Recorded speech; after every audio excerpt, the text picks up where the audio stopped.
Once upon a time, a beautiful mod was here. She had to leave to go play Animal Crossing, but she is back ready with her band hammer. Oh, the works every night. You're the best mod ever to grace the heavens. She wields her band hammer like Thor and destroys any trolls that may come.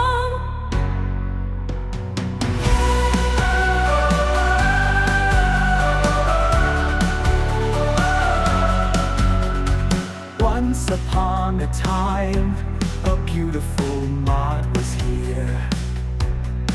She had to leave to go play Animal Crossing, but she is back ready with her band hammer.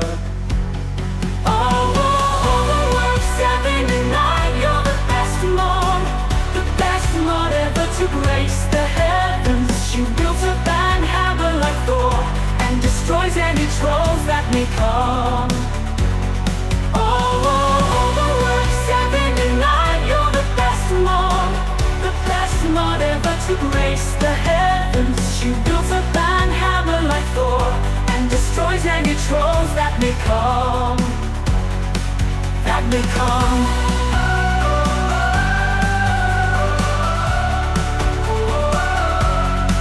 That may come.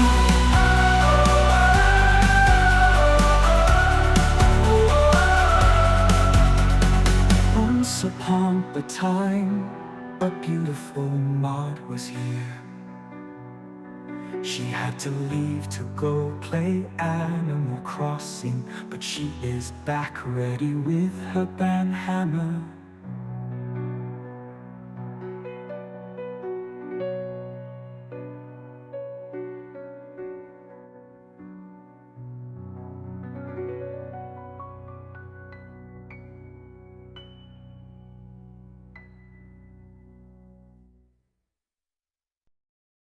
Herb it up, collecting herbs wherever I go. I'm in the dark with only a flashlight, and my health is low. But when I find herbs, I'll make sure to herb it up each time.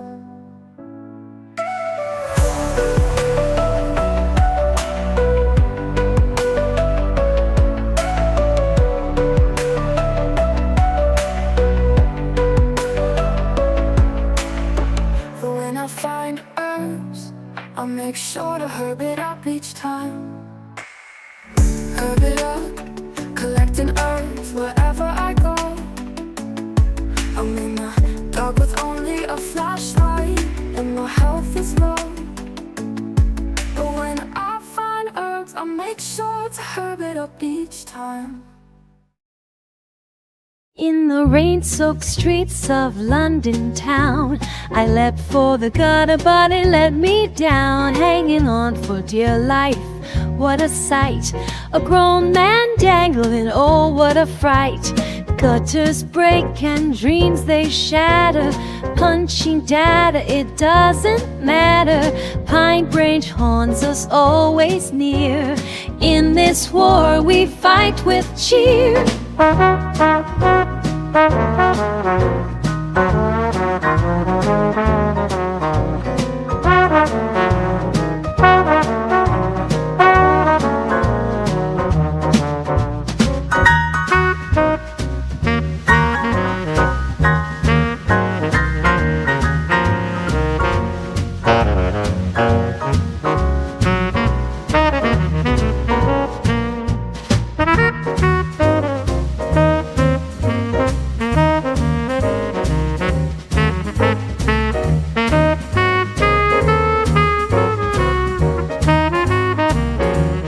Gutters break and dreams they shatter. Punching data, it doesn't matter. Pine branch haunts us always near. In this war we fight with cheer. Lost our boner hug in the fight. In the dark of the endless night, memories of battle, scars we bear, but we laugh it off, we just don't care. Gutters break and dreams they shatter. punching dad, it doesn't matter. Pine branch haunts us always near. In this war we fight with cheer. In the end we stand our ground. In the echoes of the battleground, God is brave, we remain, laugh or rain.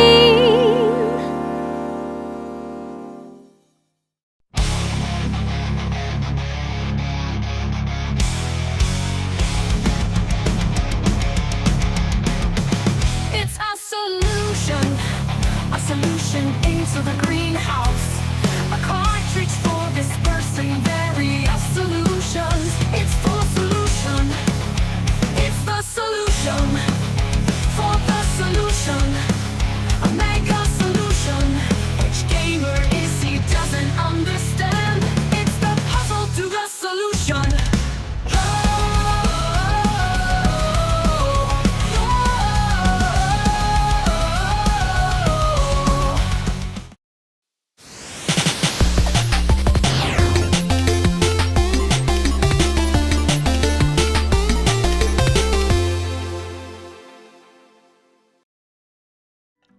Hello, hello, hello. Welcome to the Esmer Destiny Gaming Chill live stream here on the interwebs. Everybody. Welcome. You know that song? You've got mail. Everybody.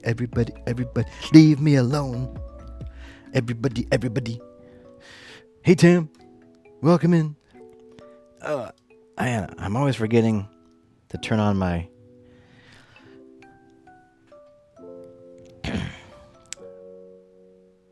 extra program that I need to enable our Christmas our Christmas song. Welcome in, Time and A-Rock.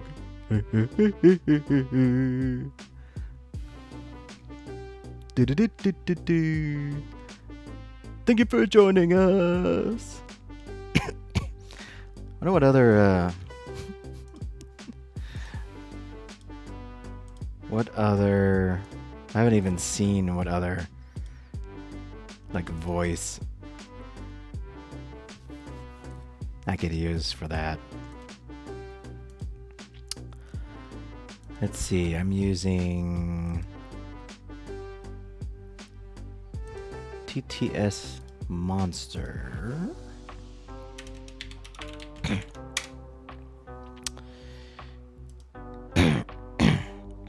So let me log into that and see what other welcomes we have. Ha! Baby! I'm just getting out of the Baby Shark phase with Little Destiny, so I definitely don't need any more Baby Shark. I don't need any more Baby Shark in my life. As I look for this is the retro gaming episode, possibly, most likely. Gonna be playing some retro games here. Gonna be playing lots of Dragon Slayer.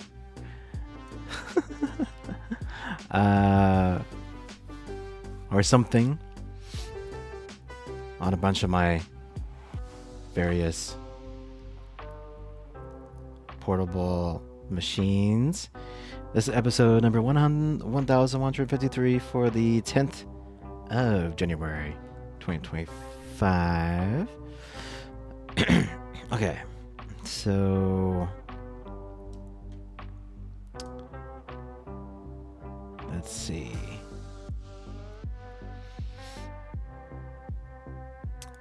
Do I see any? I see.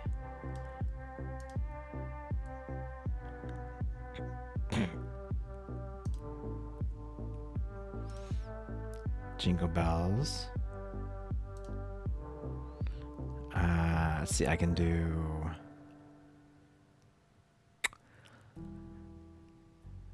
Eminem.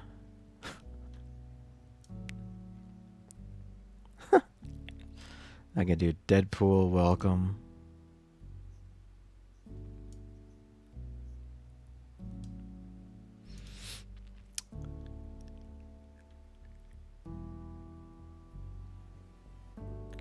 Let's see who else. I can do Johnny Silverhand. I can do SpongeBob. Welcome. You've got mail. I can do a Stormtrooper. Welcome in Marazon. Thank you for joining us. Welcome in Marazon. Let's Thank you for raise joining us.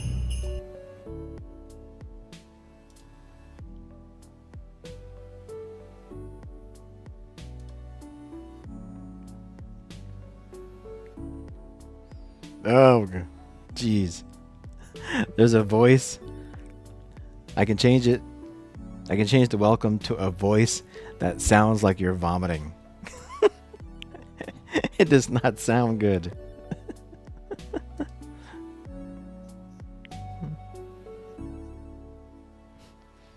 Welcome in, Miss Reza. How you feeling, by the way? Speaking of.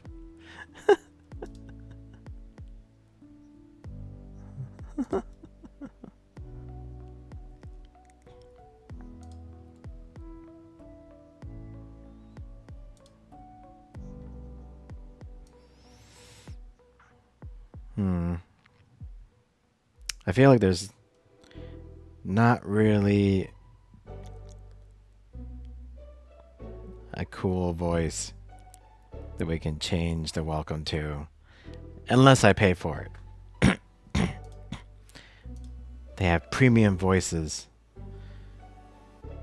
but that costs money. So we'll probably keep it like this for now, at least.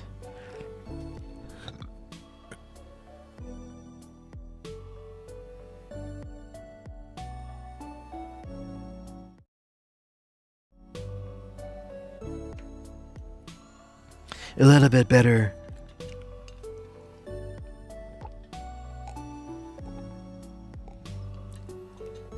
I'm pretty much fed up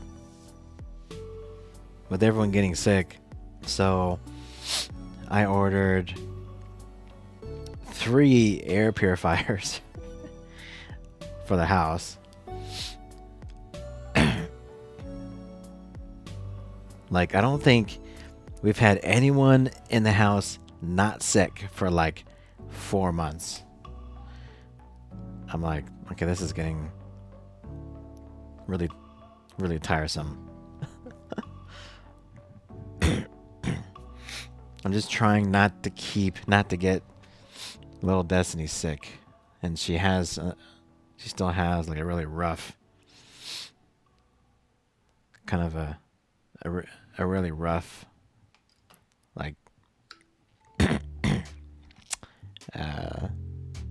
like if she coughs, it's really rough sounding. So I'm doing well, except again I got the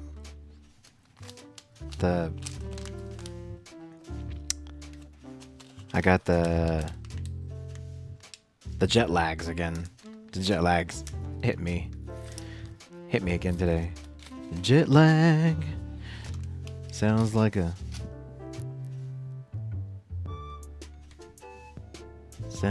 jazz song. I got the jet lag. What song is this?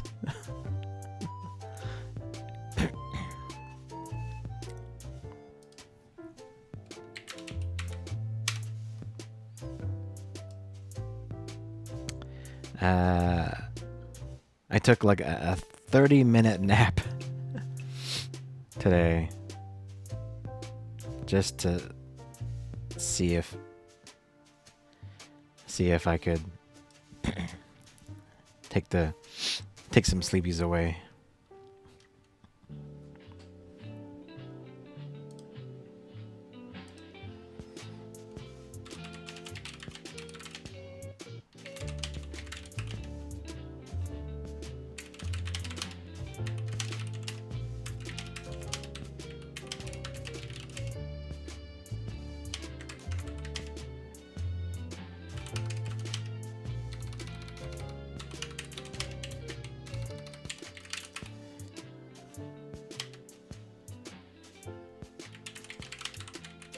Just a second.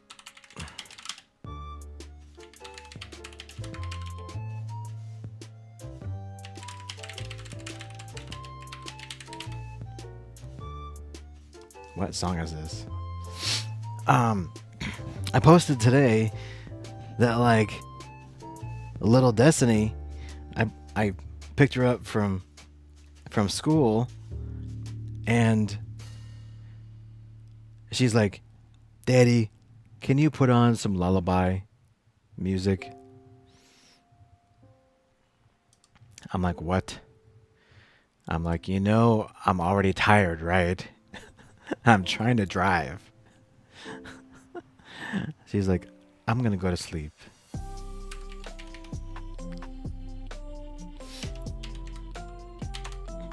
I'm like, okay, fine. Maybe that's why I feel really freaking tired, because like I had to play lullaby music on the way to school and on the way back.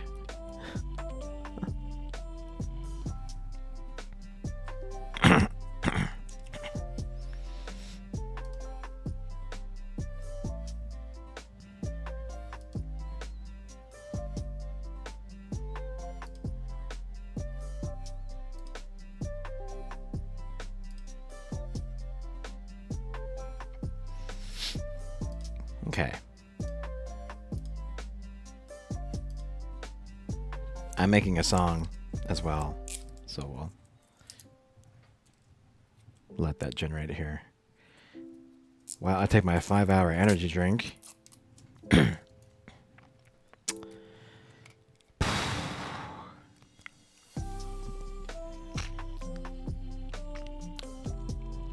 feel like sometimes this is not even working for me. I'm like, ooh, I hope my body's not getting used to it. Better not be.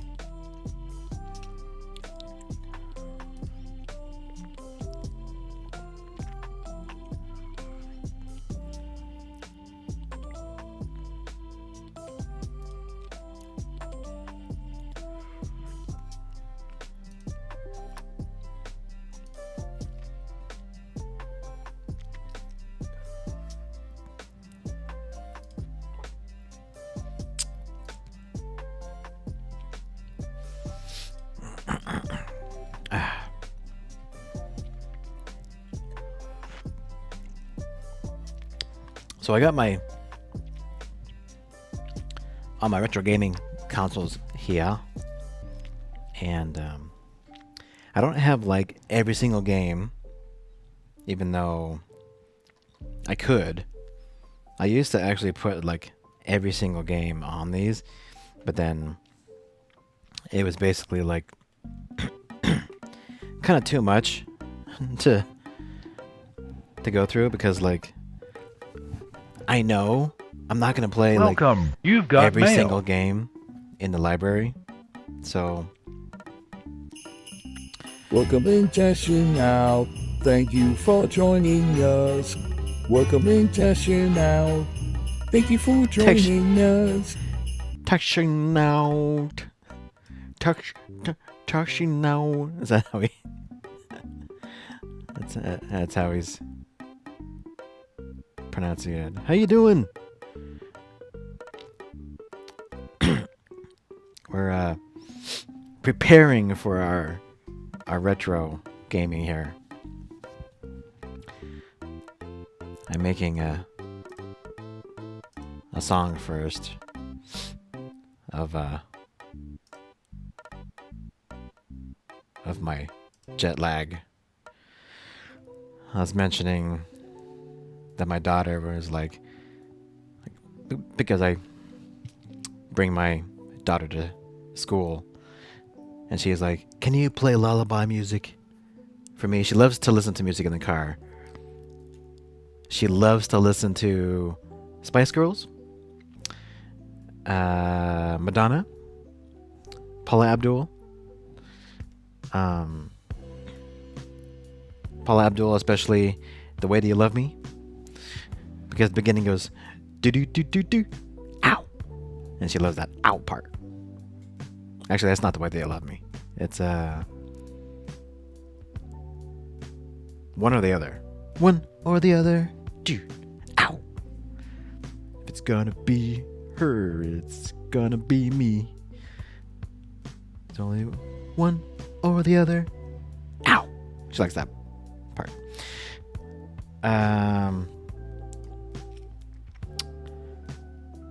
She also likes synthwave. She has very good taste in music. She loves EDM, and she likes it loud. But then, just over the past couple of days, it's like, I want lullaby music. I'm like, you realize I have to drive, right?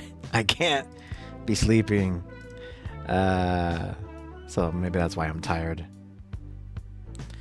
Yeah, EDM. I'm pretty much like pushing all of my music that I like, onto her. And it's working. It's working. All right, here's the song I just generated talking about my jet lag.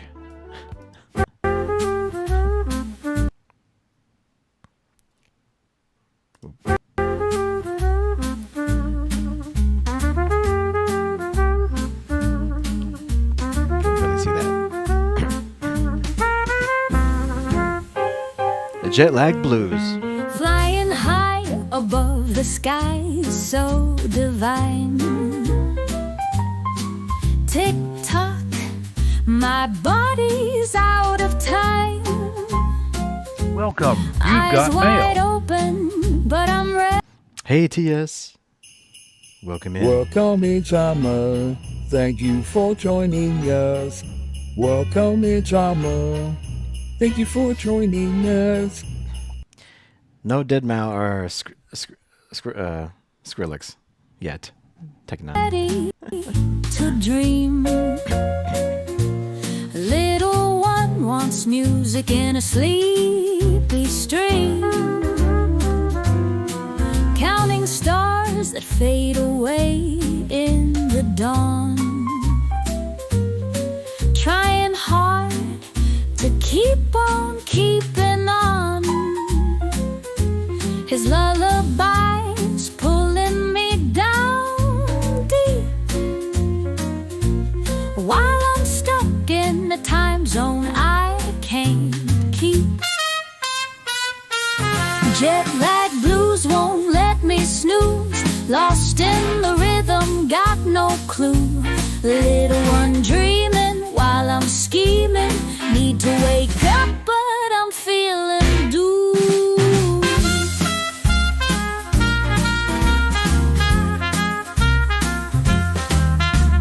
Melodies are soft, whispering so light.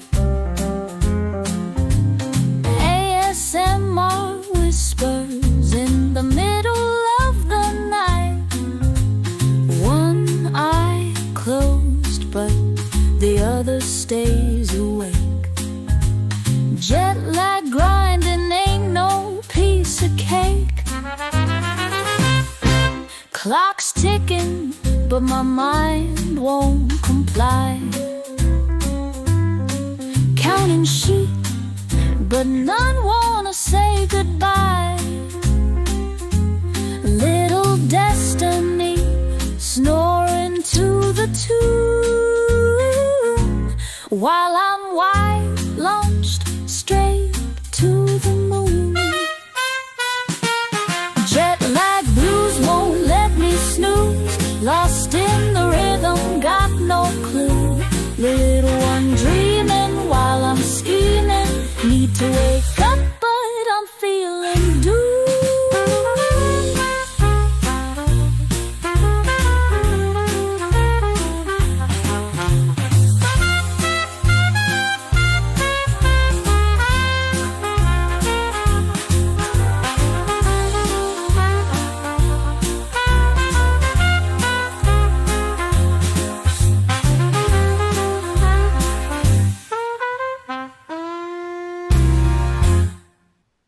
Nice.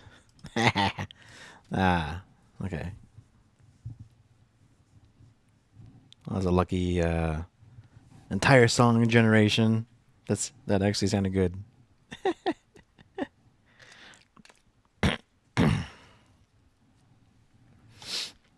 It's also really good for just a quick off the cuff, quick off the cuff song. So, but yeah, hey TS, welcome in. Go get dinner. Go get the dinner. And I'm gonna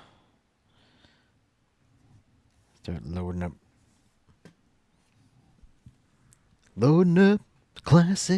some classic gaming fun.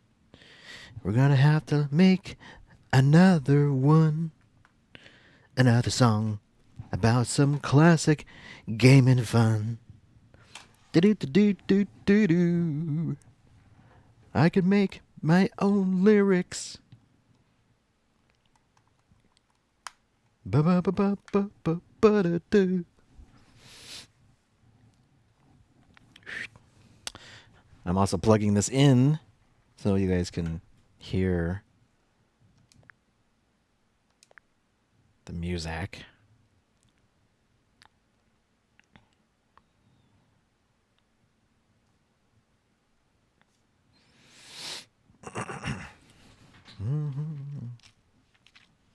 Hello.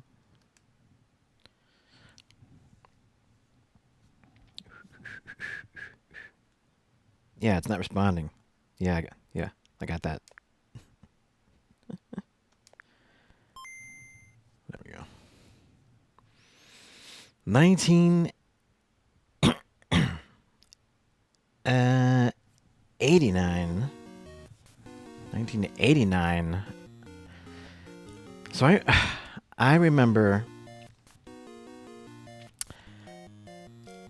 This is how old I am. I remember getting my original Game Boy, and I have fond memories of playing Tetris. I was playing Tetris on the bus to school, and also playing with other people that had a Game Boy with the link cable to do Tetris battles on the bus. So, yeah. Hey, Take a Nut. Oh, yeah. Yeah. The music generation stuff is totally... It's really good at doing some genres better than others, but yeah, it is becoming really, really good. And that was just like a super quick and dirty like generation of a song. So like the songs that I'm making for my album, those take like 100 times longer to make, but yeah, for like the quick stuff, yeah, it's really come a long way, especially with the quality of the voices and the instruments.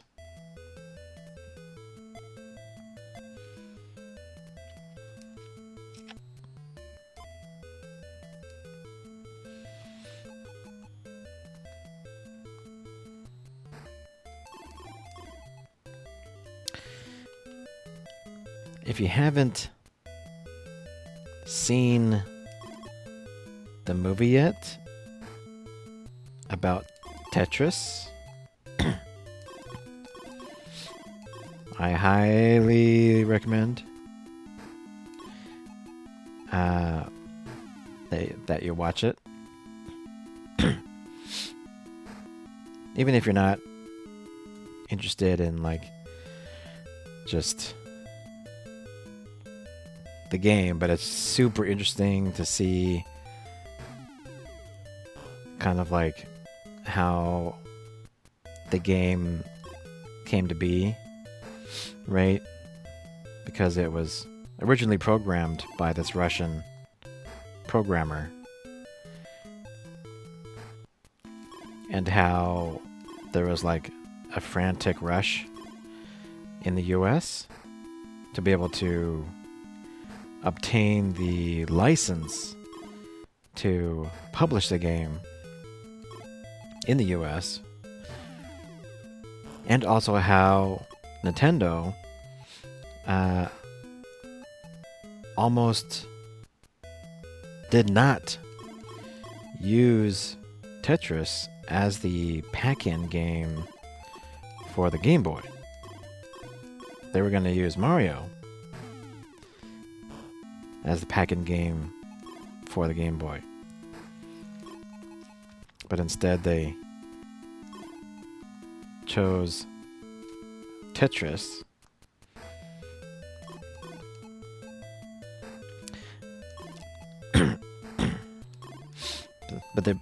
But yeah, there was such a crazy licensing craze for this game, because everyone knew it was going to be like a guaranteed hit. Man, I'm going to die if I don't get it straight here. That like at one point Atari actually thought that they had the rights, that they had the console rights to release the game on the Atari. And so they released the game on the Atari, but actually that was not the case. So I'm not sure if they had to recall that version. I'm pretty sure it was released and people could buy it, I think. And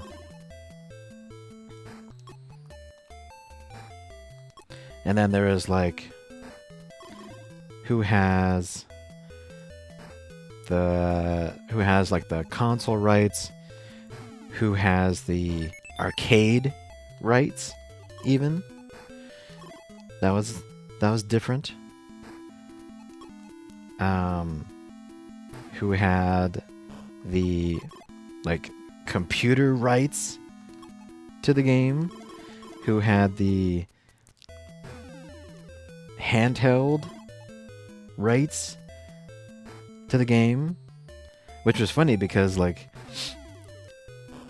at the time there was no handheld. At the time there was no Game Boy. So they were trying to get the rights to the handheld version, even though there was no such thing. And so I'm gonna die. So it's like getting the rights for something that doesn't exist, or that no one knew existed, because nobody knew that the Game Boy existed yet. So Nintendo had to get the handheld rights to release the game. And so they had to go to the US, the guy in the US that was obtaining the rights, and then he had to like negotiate with the Russians for those rights. So it was, yeah. Anyways, watch the movie. It's really cool.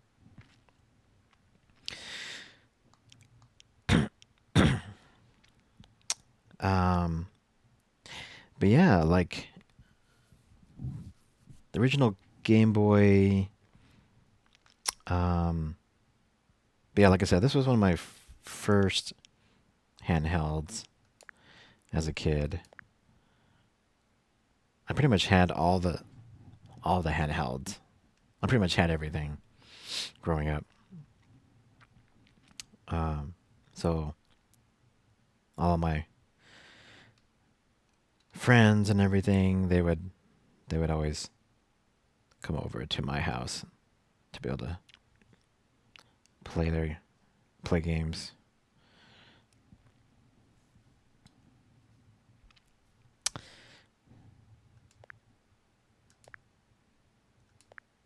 I gotta fix that problem.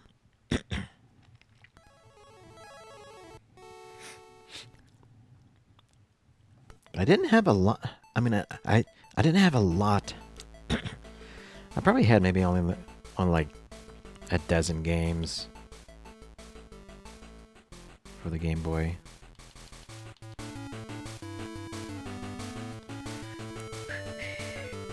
Some games, I like going back to these old classic consoles because like it's super interesting to me to see what they had to do to make a game that was definitely not made to run on less powerful hardware, right? And see what they had to do to make it work. Case in point, Street Fighter 2, which was originally an arcade game, and it was released for the first time in the home on the Super Nintendo, which was a 16-bit console, versus the Game Boy, which is, I wouldn't really call it an 8-bit console, but I don't know if it's officially classified as an 8-bit console or 8-bit handheld.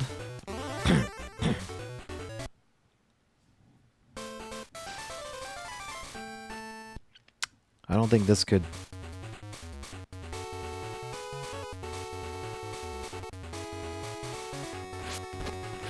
I'll have to look at what the Game Boy is classified as.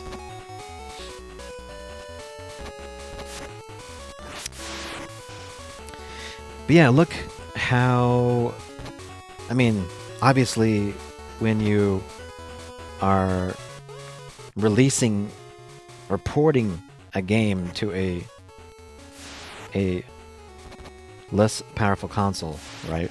Obviously you have to sacrifice some things.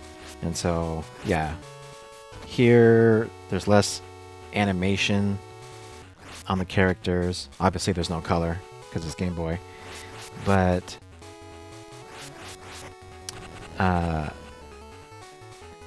and the background animation, you know, I mean, I would say, like, just overall, this actually looks decent for the Game Boy.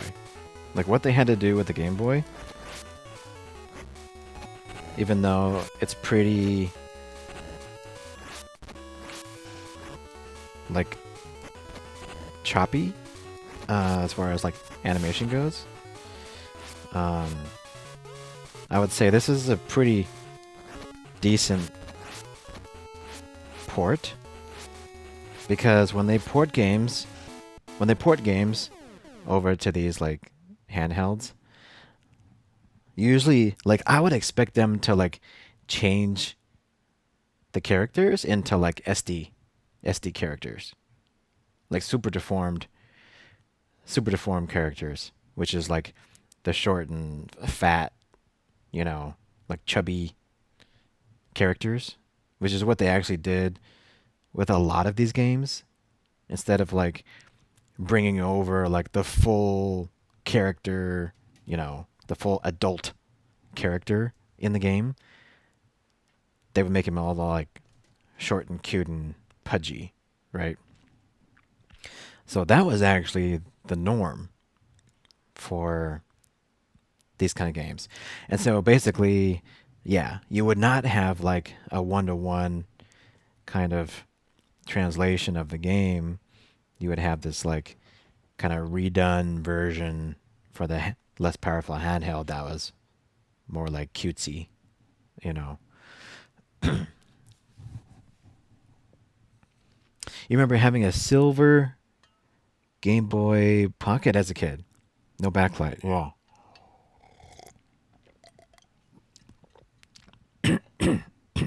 Is that the SP? Was that the flip? The clam style that like flipped open? I really love that one. I might still have mine. I think I have almost all of my original Game Boys still in my behind me.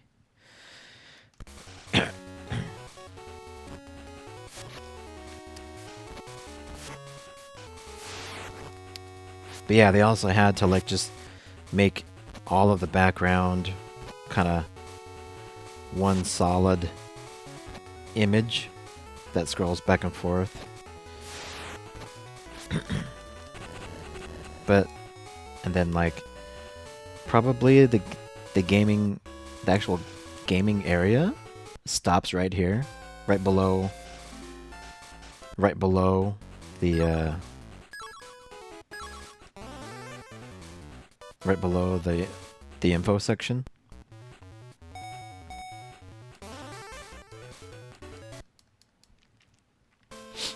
Oh, so it was like a silver original Game Boy.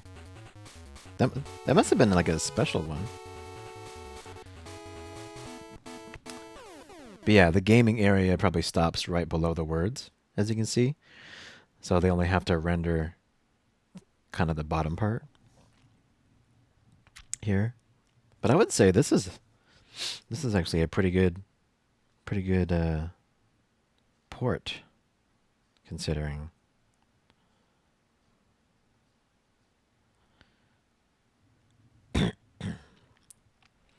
I've actually not tried out a lot of these games. So here, I think this is a prime. This is going to be an example of what I just said, where they are porting a game that really has no business. This has no business being on a Game Boy. And I think they changed the characters into little super deformed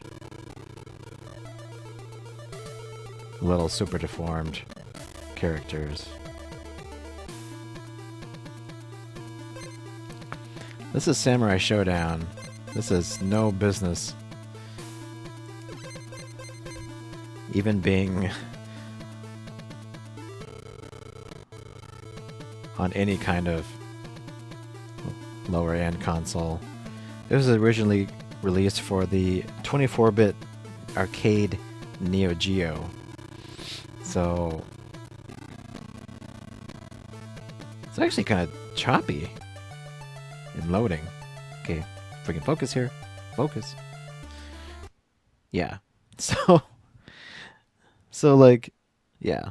This is kind of what I'm talking about here. They're really squashed. Look at all of that real estate there. And they like really squash down. They're really squashing down those the characters. I'm going to load up the game on my other handheld, and you can see. I'll give you a side-by-side comparison. Okay, thanks, Miss Risa. By the way, this is the handheld that I bought Little Destiny. That I really need to like keep valuable so she may play it. This is the RG Cube. So, same company that makes the RG 40XSV here. They just released this one last year, and it was kind of like their first one to utilize the square screen aspect ratio. And so I really love this form factor because it's like squishy. You know, like it's not that wide because the screen is a really big 4x3 screen. It's not, it's hardly any bigger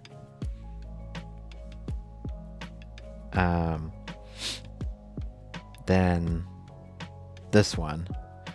The only advantage of this one is that it has 2 analog sticks. So technically you could play games that are after PS2 on here.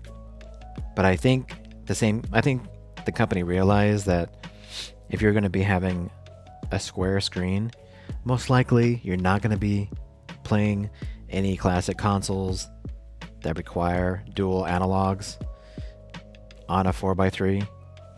So that's why they released this one later, that more focused on the classic controls on here, and they have just the one analog stick just for funsies. So this one, Miss Reza, yeah. This one, I'm running a custom OS on it. So I will send you a link to the YouTuber that you definitely have to watch.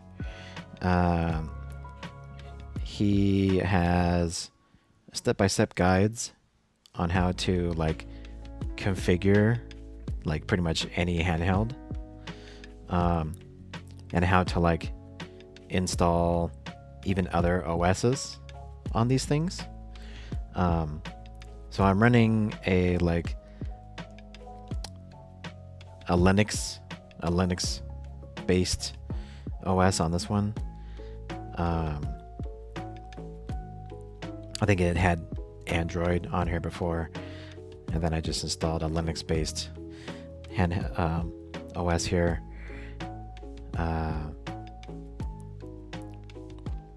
And yeah, I just love the interface. Yeah, like it's awesome for this kind of screen.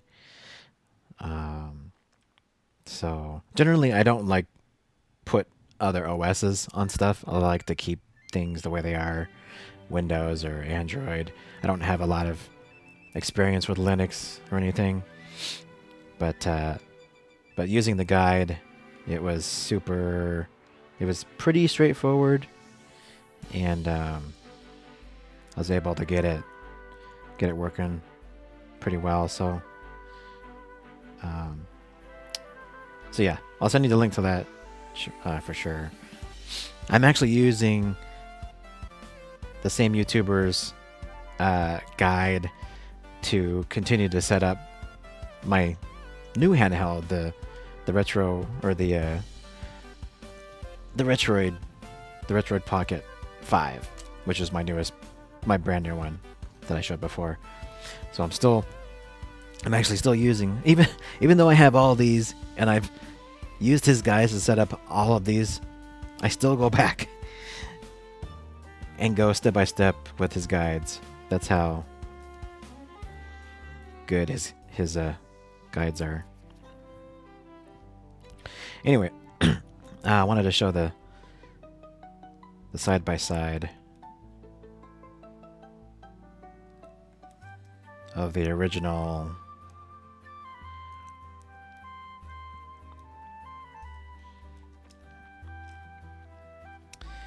Neo Geo. So this is Nakuru.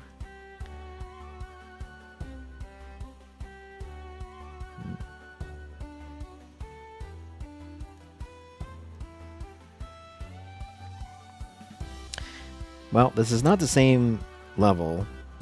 This isn't. This isn't. This isn't the same level, but you can see what we're dealing with here. As far as what the original game on the right, looks like versus the Game Boy on the left.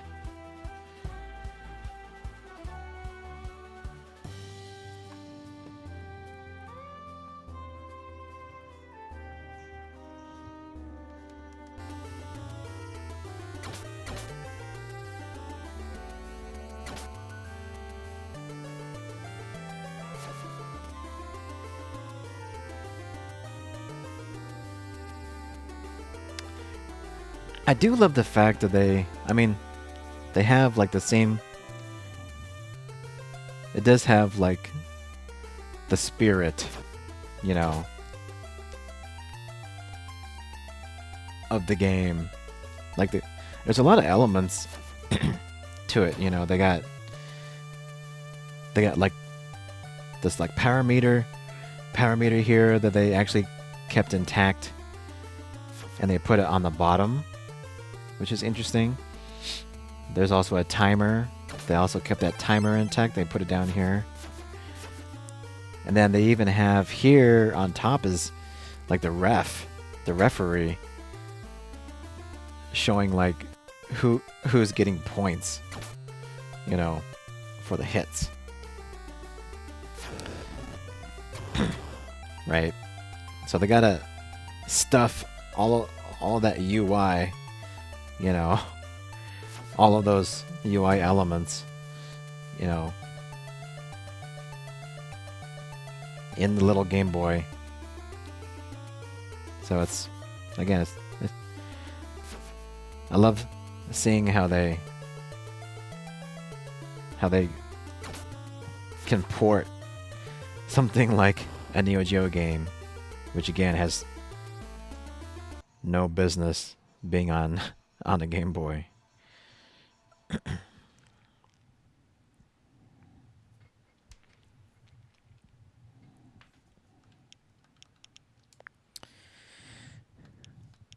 Anything? Yeah, same thing with Mortal Kombat. I mean, like Mortal Kombat, Primal Rage. These are games that didn't really.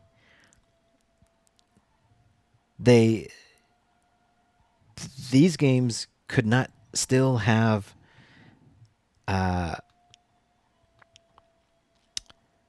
like the home conversions on the Genesis and the Super Nintendo were still not like arcade perfect at the time, right? So at the time there was still no. The arcade was still more powerful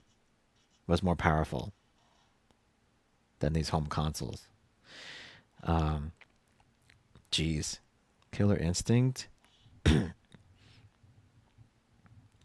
Like, they really forced some of these games that just that you couldn't really imagine to be on a Game Boy. It just shows like how much kind of power that they could really eke out of the Game Boy, the original Game Boy. Battle Arena Toshinden.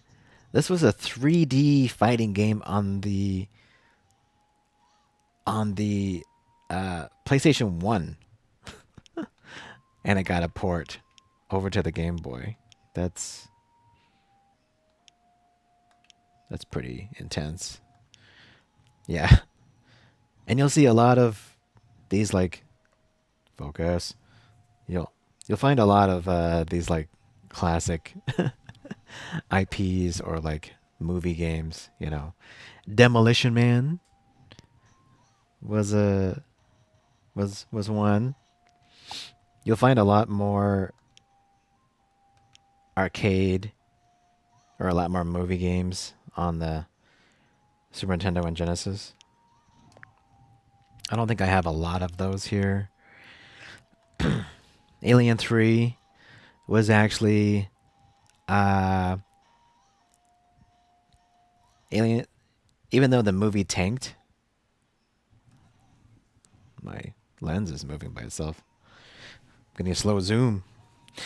Even though the movie tanked, the game actually was quite good. Yeah, let's take a look at this. Let me show you Alien 3 because this actually is pretty cool.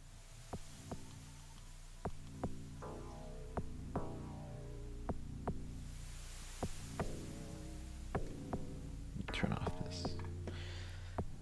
Can you focus, please? Can you focus? Thank you.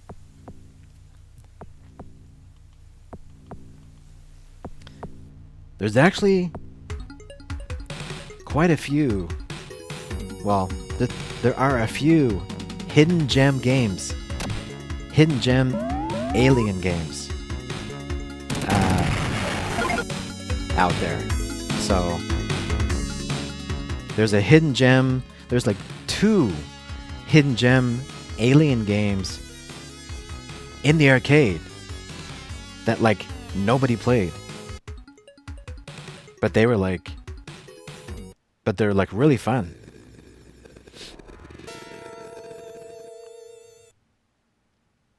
I don't know. I think I might have the arcade alien game on my other console.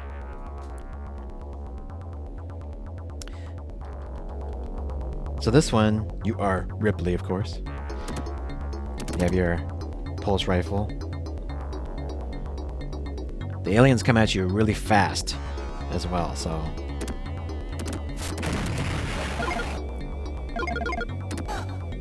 See, I already got hit.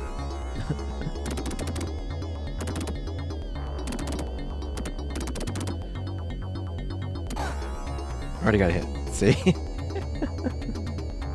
I can't see... You literally have to be shooting as soon as they're coming out of the floor. I also have a grenade launcher, so you can crawl through the vents. So I have a grenade launcher. I can... Where is it? Oh. Oh, I don't have it anymore. Oh, I do. Oh, I can switch. Here we go. You see at the bottom here? You can switch between your pulse rifle, flamethrower, and the grenade launcher. There we go. Boom. The purpose is you have to find all of the hostages.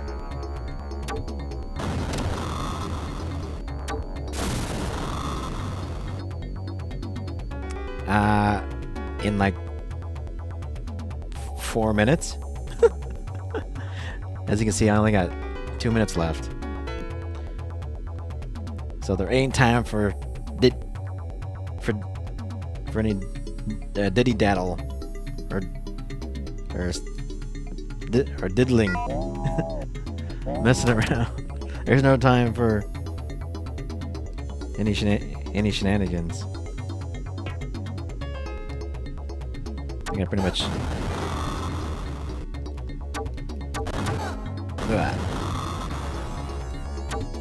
Get away! Ah, that's rough. Dead. Ripley! So this game was ported, I believe, to pretty much everything.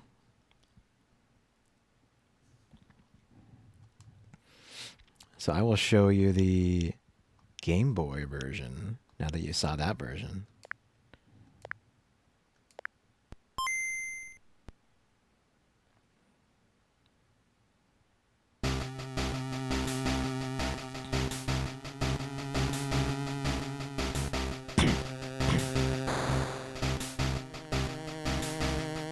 It almost has a better title screen.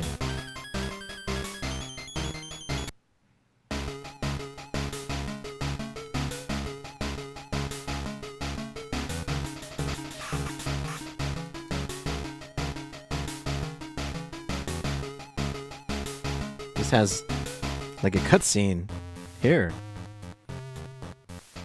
Ah, see. Yep. Looks like they could not do a straight conversion.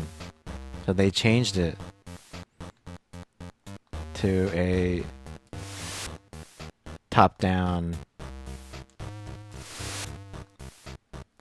game. But yeah, look at that. Not much left of the original game. Welcome. You've got mail. On this conversion. Hey, credits! Welcome in credits for brothers. Thank you for joining us. Oh. Yeah, you got the RG406. Nice.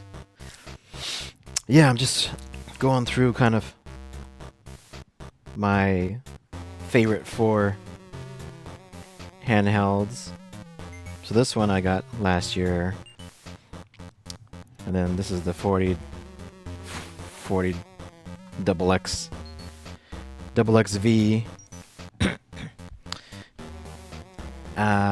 And then I just... Actually, my newest one is the new Retro Pocket 5. Here. And then my favorite, my most powerful one is the Legion Go, right here. So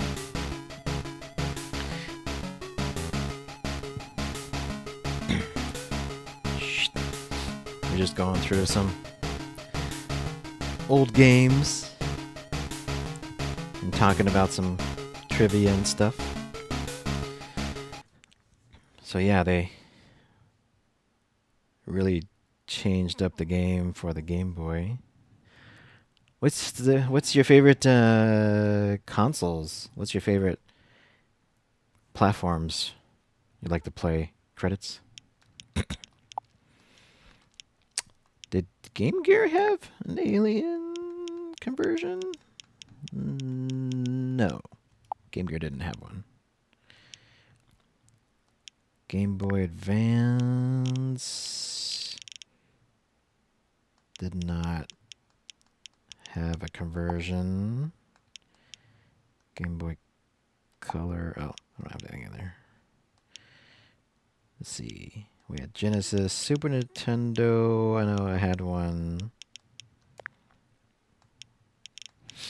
Had Alien. Oh, I don't have Alien 3 on here.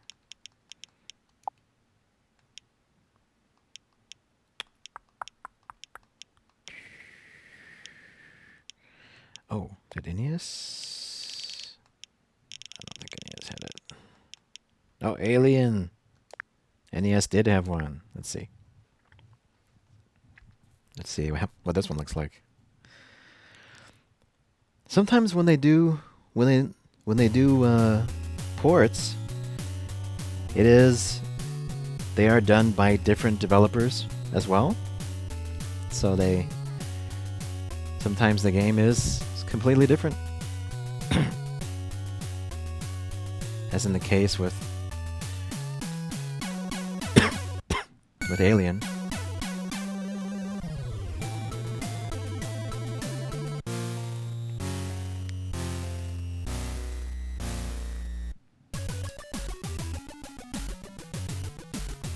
Yeah, so this one that kept with the side-scrolling aspect of the game, as seen in the original Genesis. Yeah, it's just literally just smaller.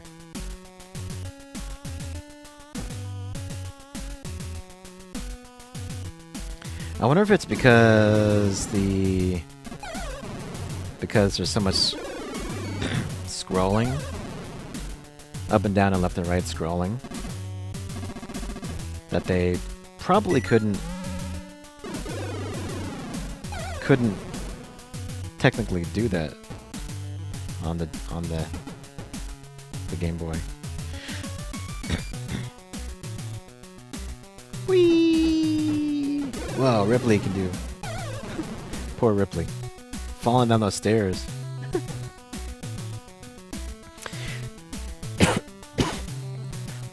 You're playing mostly arcade, NES, Super NES, Genesis, TG16, Game Boy Advance, GBA. Nice, yeah.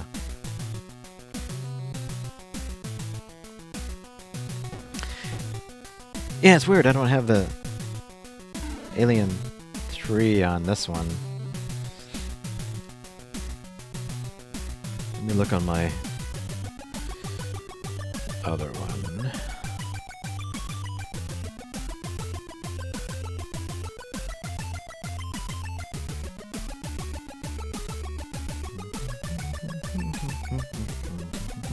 Oh, well, here it is.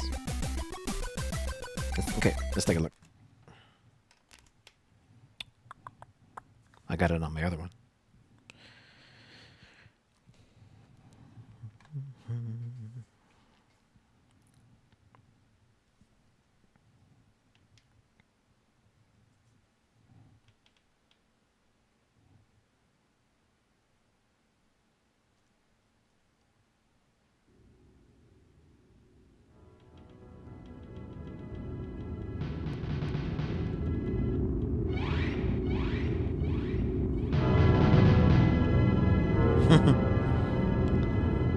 Trying to do instruments.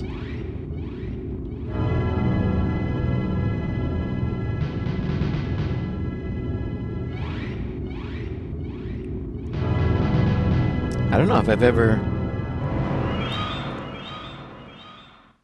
really heard a game trying to simulate an orchestra on the Super Nintendo.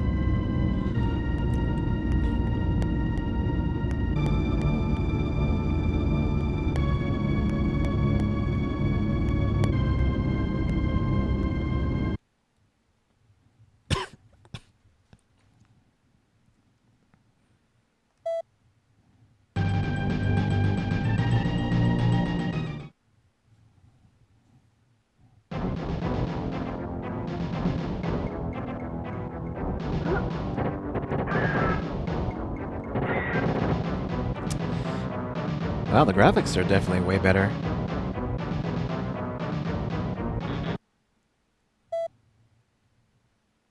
Select mission. Yeah. The scanners have picked up a quantity of POTS personal data transmitters.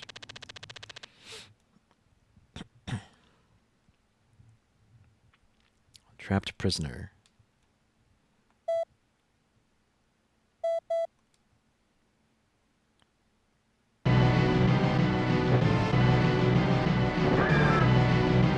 Focus! Focus! Yeah, the lighting, that's really cool. They got like a little like spotlight. A little like spotlight on you, right? Definitely makes it a lot more realistic. Is it a ladder? Oh, it is a ladder. Okay. And I like the fact that the aliens don't like instantly kill you.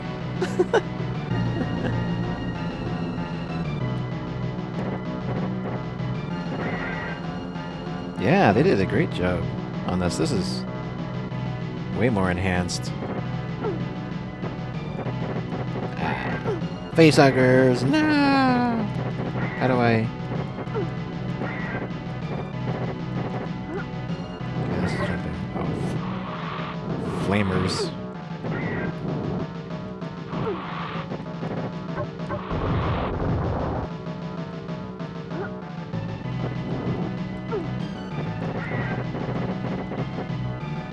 I guess I need to get off the floor. Huh? Let's get off the floor. Let's just get off the floor.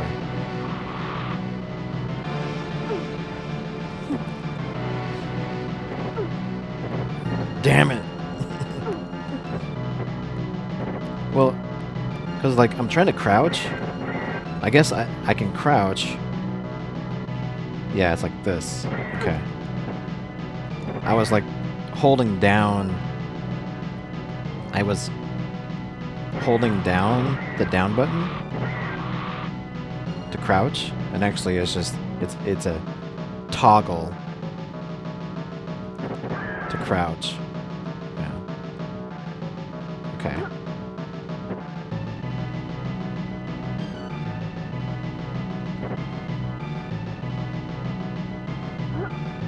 Oh, wow. Okay. I didn't realize I can do this. Whee!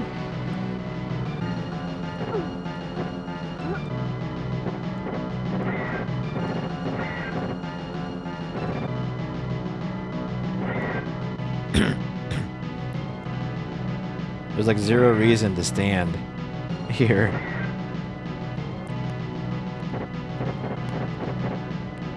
I guess I have to go back.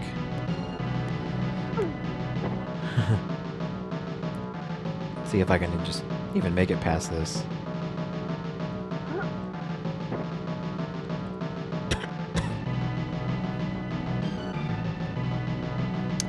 Yeah, this is pretty sweet. I'm surprised they made it like this. Definitely enhanced port for sure. No, dang it! I was trying to figure out how to drop down.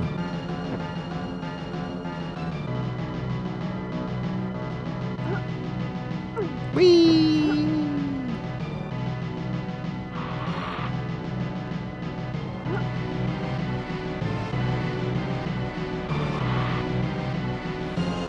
Okay, maybe it's A? No, it's not A. A doesn't drop you down. B does, okay.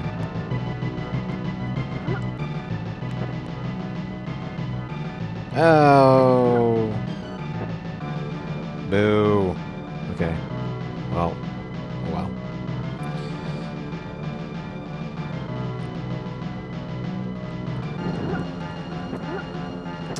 Well, that is pretty sweet, though. I did not know about that one. And speaking of Alien, let me load up.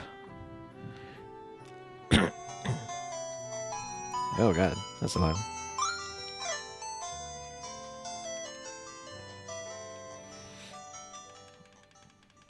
Let me load up the Alien game that I was mentioning. I think I have it on my Legion, which was the arcade, the hidden arcade gem that I actually didn't even know about until I was watching some YouTube channel about hidden arcade games. Let's see, I think I put it on my Legion. Hang on.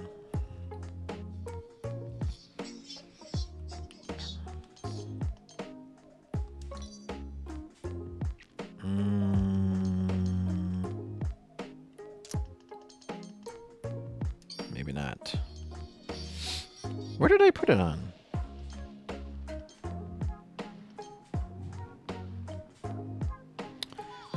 Did I put it on here? Let me see. Oh, it's on here. Okay, never mind. It's on my other one. Yeah, so I got the...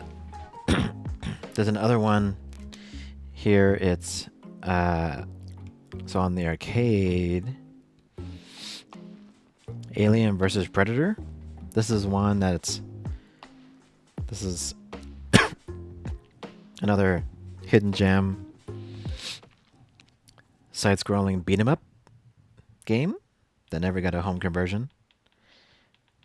But the one I wanted to show you is actually just called Aliens.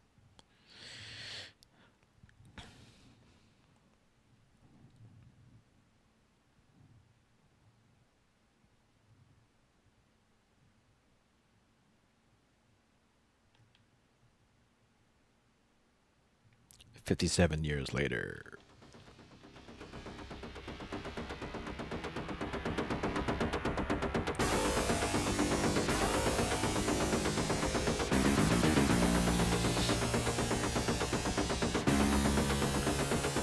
This time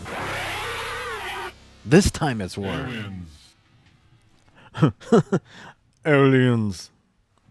Aliens. Like the guy's just like, aliens.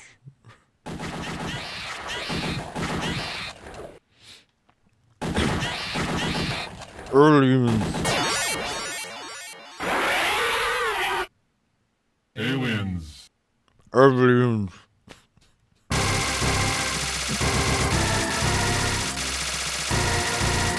Ripley's back. Why would she come back 54 years later? To destroy some aliens. But it's literally it looks like Ripley was just like, screw it, I'm coming back to LV-426. And we're gonna destroy some crap here. We're gonna destroy some more aliens, even though we destroyed all the aliens. Even though we nuked the planet, we nuked it.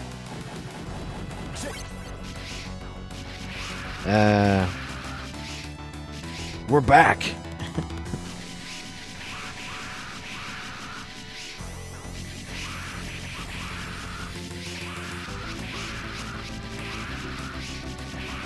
Is that Newt? There's Newt. Newt's back.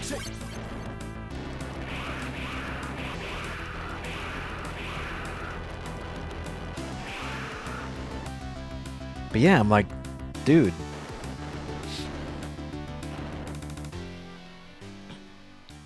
I'm like, dude, this looks so cool.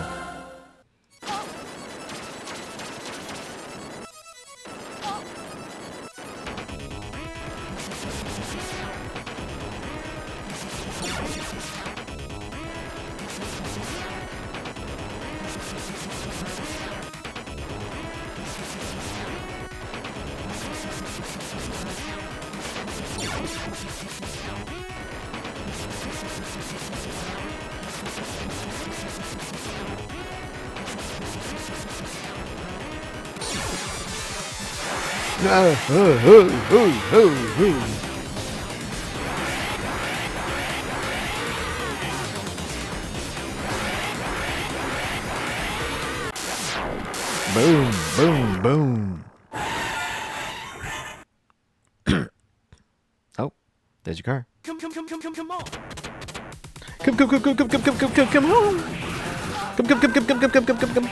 Come on.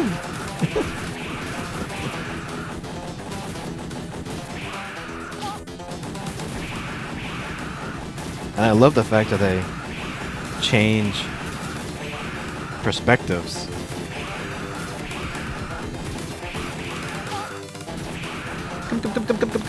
Come on.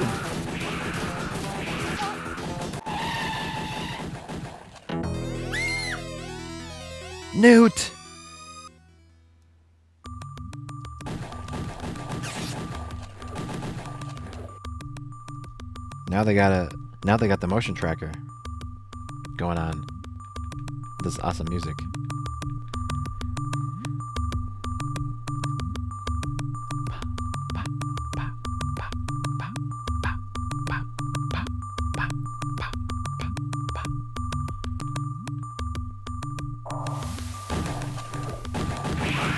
So you got high, and low. At the edge. Really? How are you supposed to shoot both of those enemies at once?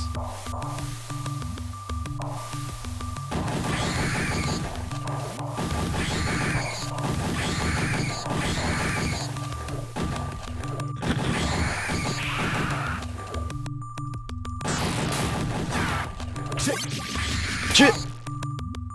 What is the guy saying? Shit!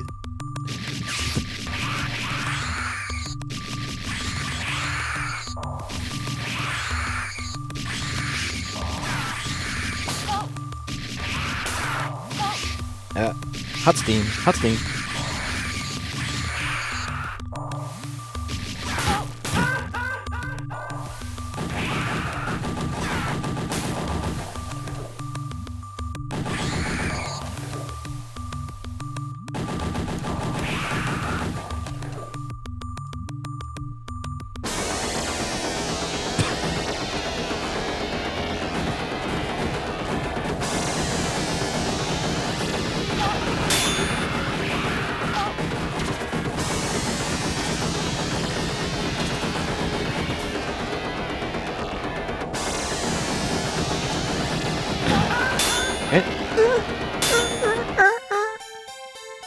Game over.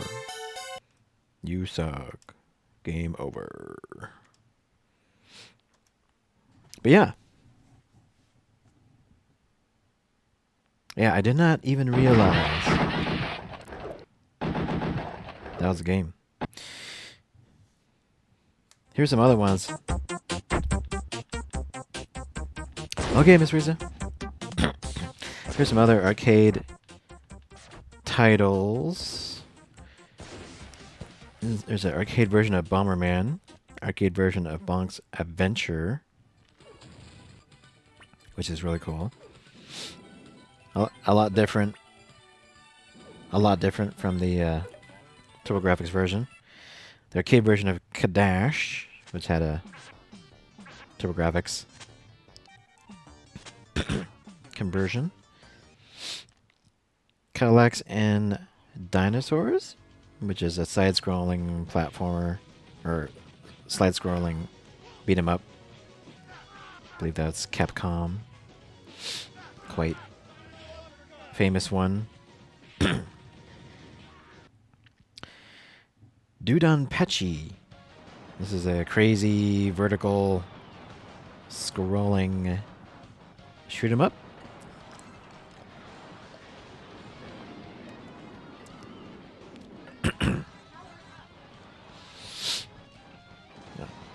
Many of these did not have home conversions. So for my collection, I've been trying to find the ones that really didn't have any home conversions. But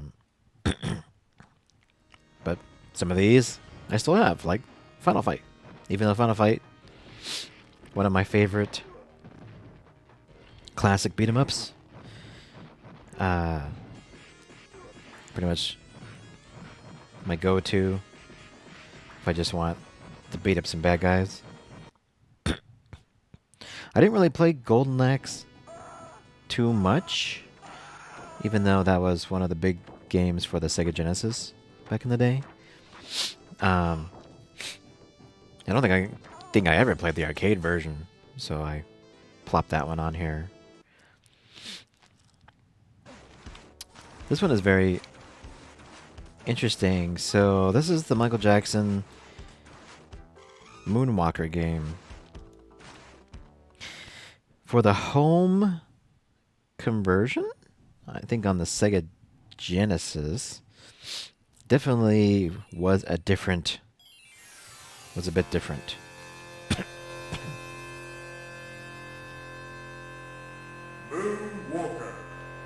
Moonwalker. I want to say it was different. It could have been the same, but I feel like it was. I feel like it was different.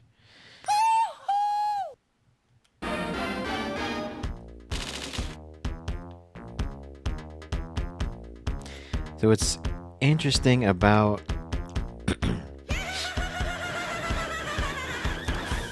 yeah, the Sega Genesis version was a side scroller.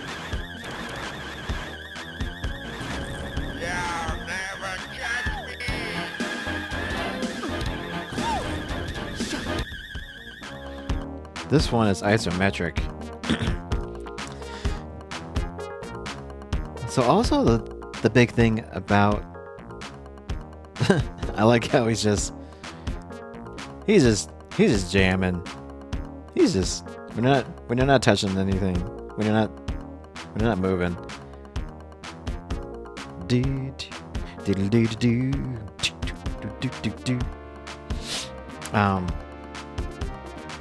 One of the stipulations in this game that I think it was a directive from Michael Jackson was that he could not use guns to fight the enemies with. That's why he has this like he has basically like an arm gun that you just shoot some arm power.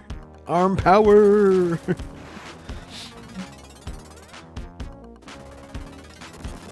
Arm power. And then he has like a special ability.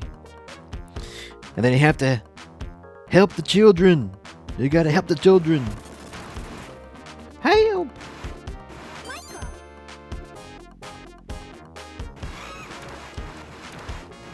Oh, there's a chimp.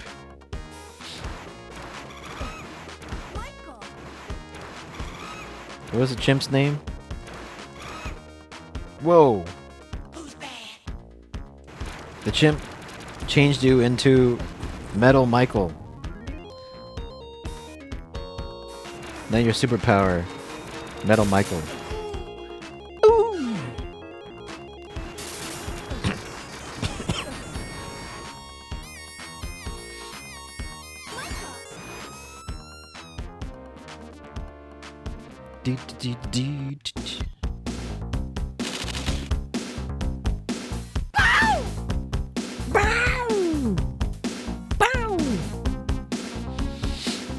Save the children.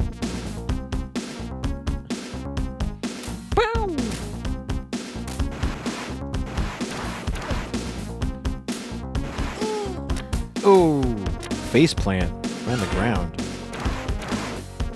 Superpower.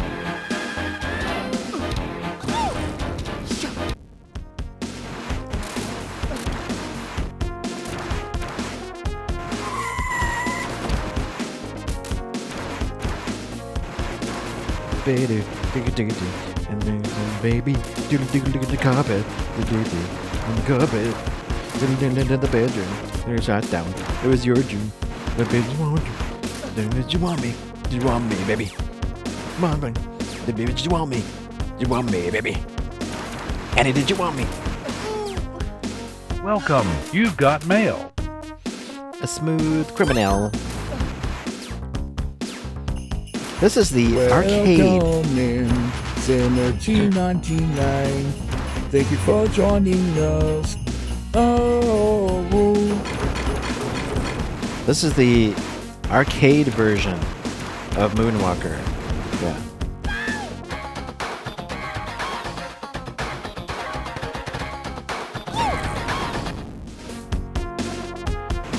You gotta help the children. You gotta help the little kids.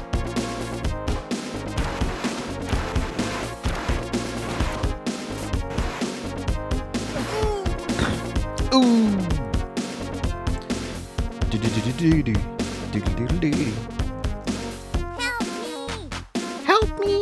Michael!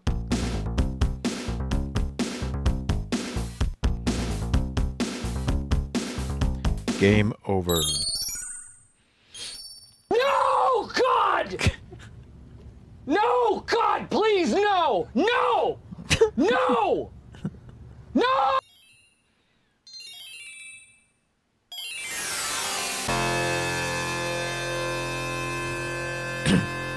That was timed perfect. Moonwalker.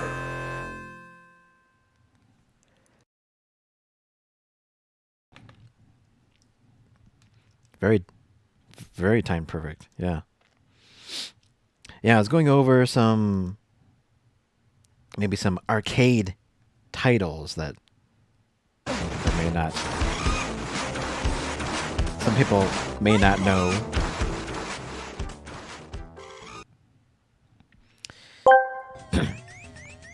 Moon Patrol. Yes, Oh,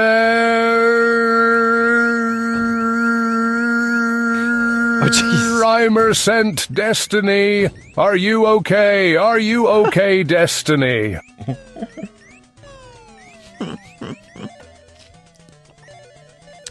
I'm okay. I'm okay. Are you okay? Are you?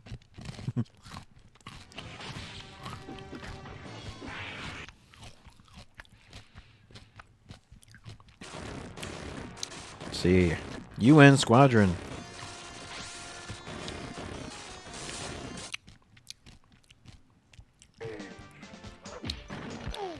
Time Killers. Mortal Kombat knockoff. I got R-Type. I got all the types. I got all the types. For every console. Any console you want the R-Types, I probably got it. Teenage Mutant Ninja Turtles! The arcade versions. Super Off-Road. One of my favorites in the arcade. A tea, chi. I say.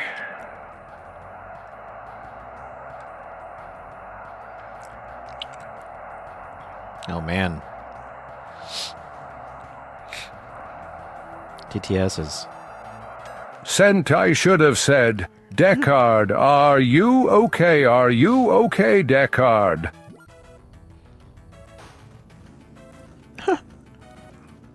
What color am I? What color? Oh God. What color? How do I go? Oh. Okay. Beep beep. I already wasted like 5 nitros already.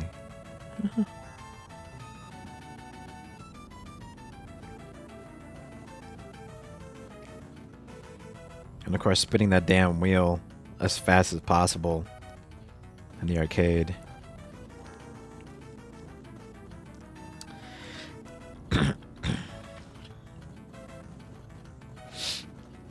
I like Super Off-Road.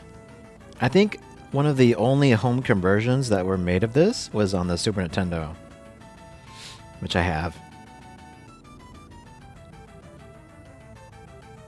I think there was actually a licensing issue with the game later on.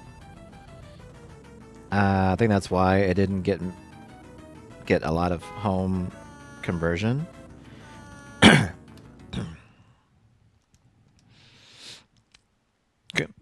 Because like I would love Super Off-Road for home consoles, but they don't have it. Do I have Rampage? I should. I do.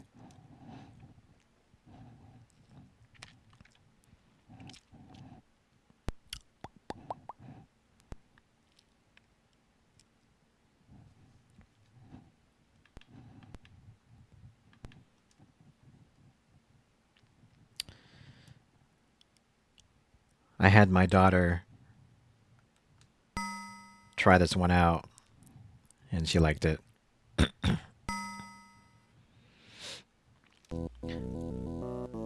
She also likes the Neo Geo knockoff, King of the Monsters.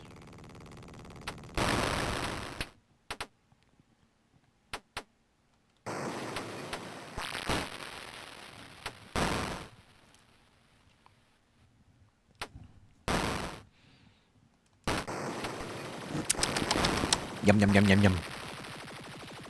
Me eat. Soldiers. Nourishment. Ooh. You don't really spit fire when you eat a fire extinguisher, but, you know. I'll let that slide.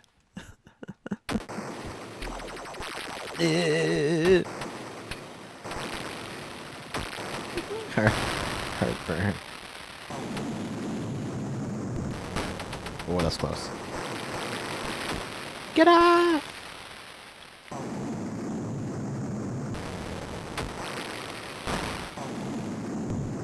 Focus.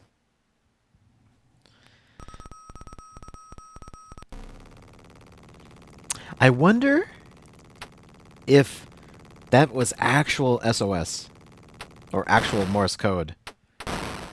I want to say it probably was. That was actual Morse code there.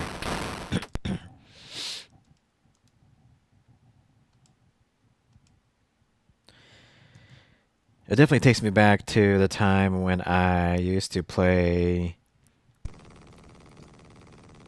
Rampage and them at the roller rink. There was a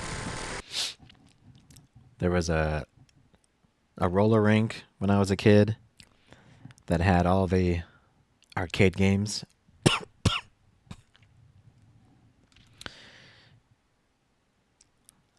So all of these ones. I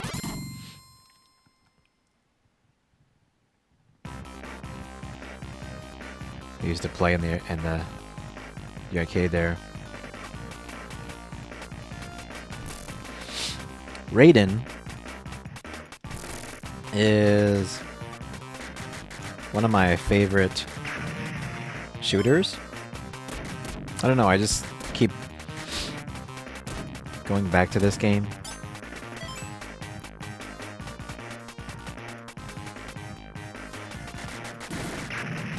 But yeah, one of my favorite arcade shooters that luckily got a lot of home conversions.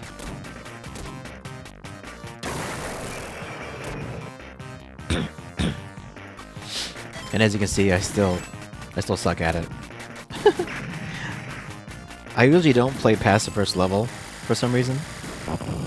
When the game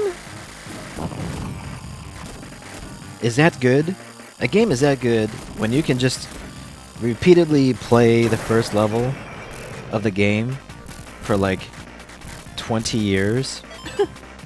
You can pretty much, I think you can say that was a good game.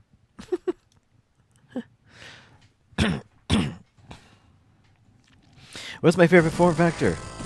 Well, it all depends on what I'm playing. That's why I have 3 favorite consoles / maybe a 4th. So this Ambernick is the one that I got last year. Has pretty much almost the same aspect ratio as this Ambernick here, but it's obviously in the it's in the horizontal form factor. I think I like these just generally better because it feels less cramped when I'm holding it, right? So it's like, this feels really natural. Like, it doesn't feel like my hands are cramped. You know, this one, definitely you're overlaying your hands closer together. So it does feel a little bit more cramped, especially if you have to press these, your shoulder buttons. But yeah, so here, right, my hands are not even touching, so very, very much more comfortable. But as far as like if I had to choose though between these two, I would choose this one.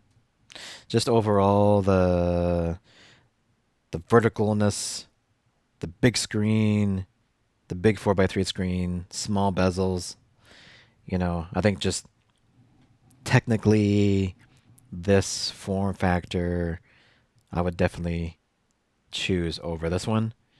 I love the more, squared off edges, just just everything about it just feels and looks awesome for any classic console that does 4x3. So I was showing off Virtua Hamster. No, Bridge Fighter.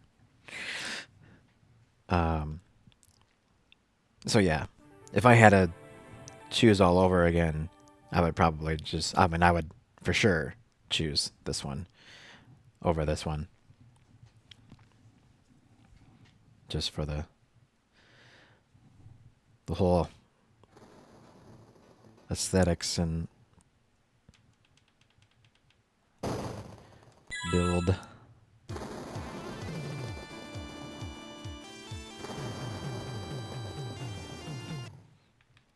Ready. Fight! 1, ready, go! Go.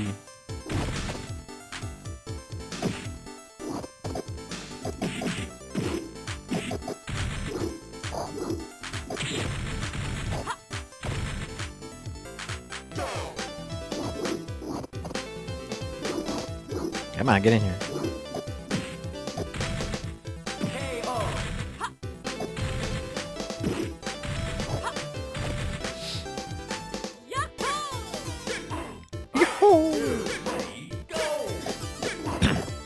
Yeah, I love the clean look. Like I will sacrifice, ergonomics in this case for the cleaner look in the screen. The screen is I just love the thinner bezels. The thin for like the longest time these handhelds had really thick bezels, right? This other one actually still has this area around here that's like, it's, aesthetically it doesn't look as good because it has this extra bezel on here for the screen. And they only recently just kind of like started being able to make handhelds with this thin bezel design now, which is really awesome. Just like the Retroid Pocket. Retroid Pocket 5 here.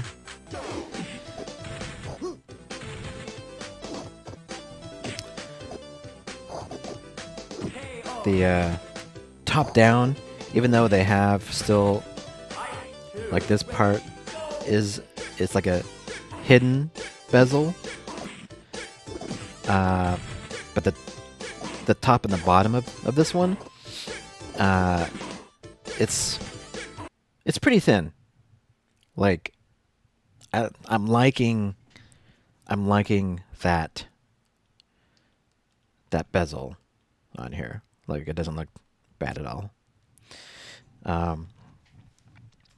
So yeah, these two though are like sub $100. I think it's like $80. I think I got this one for like $78 or something. So these are definitely on the lower end, but as you can see, they can play a tons of You know, they can play any 8-bit, 16-bit, you know, the lower end arcade titles.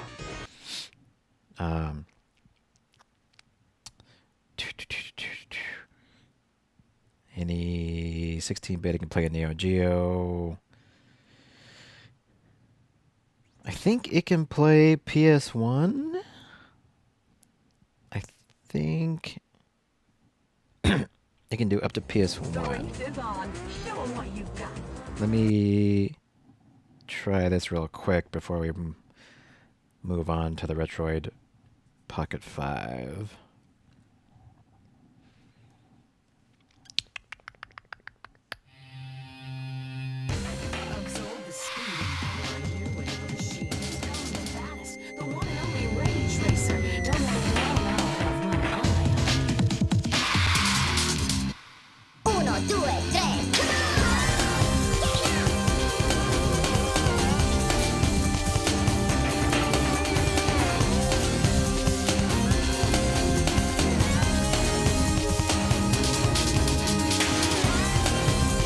Rage Racer.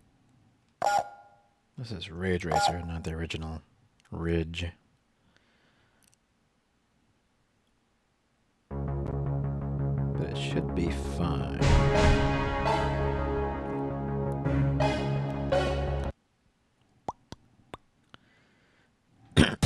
If there was any problem running this, we've already would have seen it in the full motion video intro. Racers, start your engines and let's get it on. Let's get it on. 3, 2, 1, go! The race is on. Show 'em what you've got. 3 laps to go.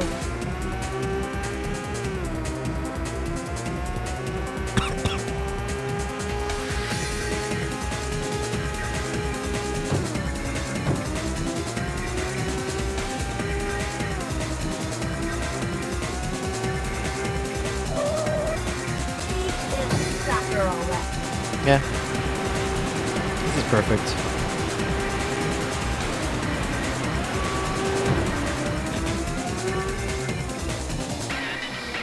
So yeah, I can do PlayStation 1, but that's about it. It actually can't do... This actually can't do Sega Saturn, which is also a 32-bit console. Sega Saturn actually takes more power to emulate in general. And it can't do, you know, stuff like PS2 or Dreamcast or anything. But this is the newest one that just came out, the Retroid Pocket 5. And this is pretty much the, like, epitome of design for the Retroid Pocket guys. This is their 5th iteration, and like everything about this is like awesome. Feels great in the hand. The texture, there's these textured grips. The plastic is really high quality. Just ergonomically, it feels great. All the buttons just all feel perfect. It has really smooth analog sticks here.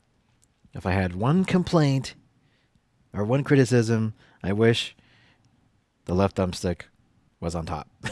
That's the only. I wish this was flipped. Because since it's a 16:9 screen, it really caters itself for those consoles that you could play in 16:9, like anything basically PlayStation 2 and newer. And those consoles generally had analog sticks, or they were starting to use analog sticks, right? Like Dreamcast, right? Had a one analog stick. PS2 had the Dual Shock or whatever they call it, right?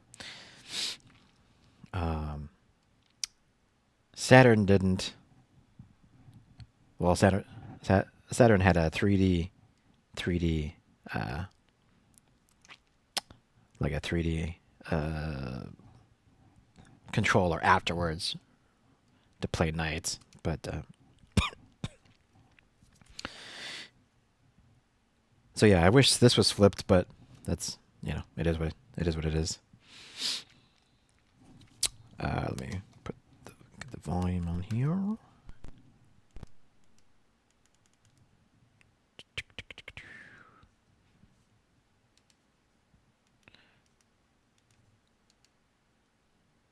Do we have audio?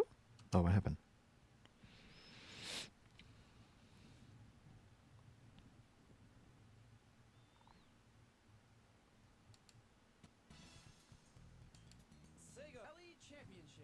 There we go.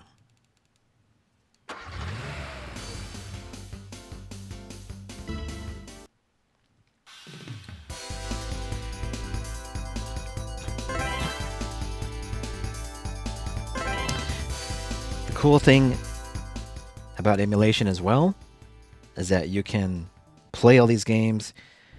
A lot of the consoles you can play in better frame rates and better resolutions than the original console could ever do.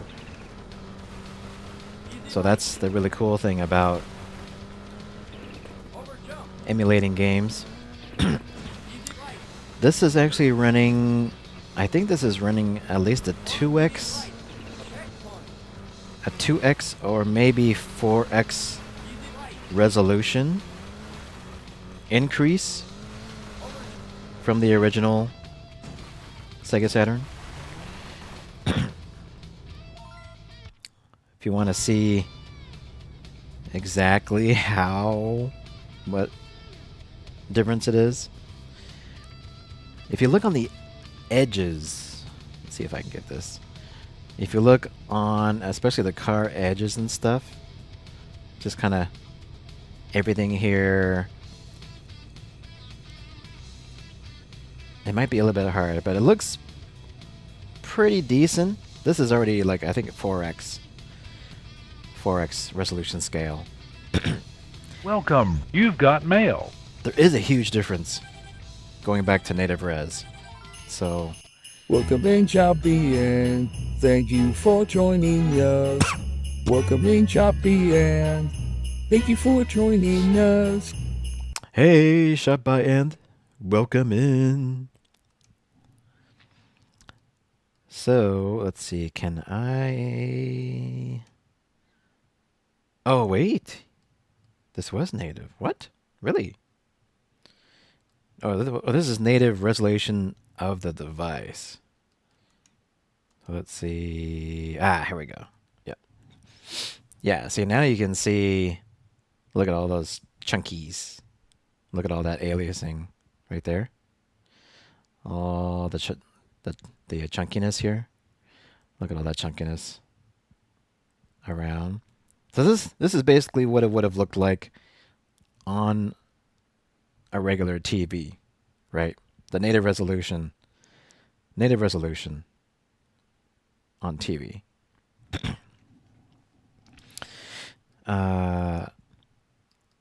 But yeah, I wonder what resolution that was. Let's go 1080p. And yeah, now look at that. Now it's all nice and smooth. Again, you can really see the textures on there. So a lot of times you'll be able to increase the resolution.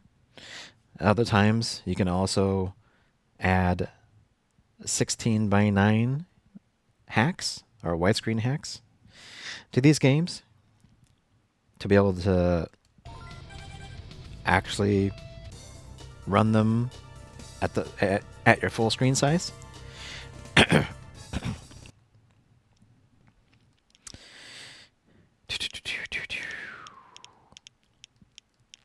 So that's really cool.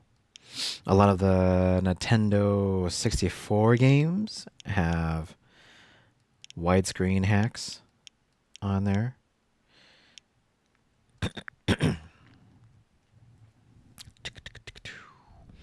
So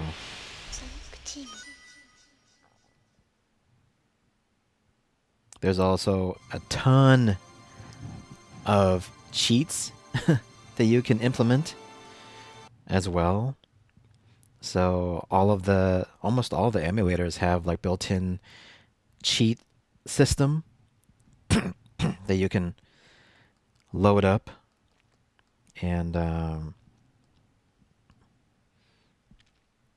yeah, there's like action replay code. You can look up those codes and you can enter the action replay code, and that would be like a cheat that you can enable. But a lot of times they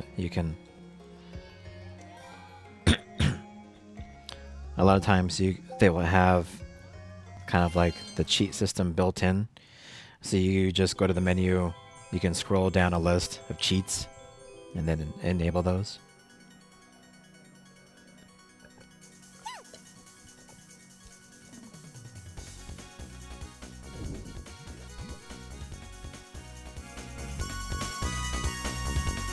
This one used the 3D analog stick for the Sega Saturn, which looks like I don't have enabled. Let's see, I can enable analog control. Let's try that.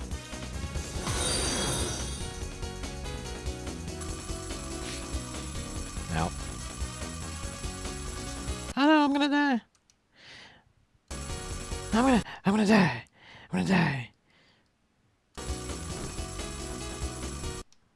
It really doesn't want me sitting there. There we go. There we go. So Nights into Dreams, if you don't know. Whoa. Got something wonky going on here. That's not supposed to be there. Whoa. It's freaking. That's not right.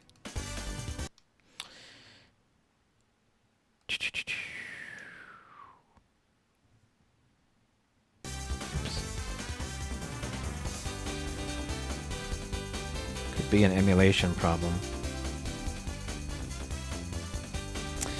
So Nights into Dreams. So the whole thing about the Sega Saturn, which is actually one of my favorite classic gaming consoles, I actually chose to get the Sega Saturn over the PlayStation 1. Yeah, there's some emulation wonkiness going on there. I wonder, why is this weird? Why is that player one settings? Maybe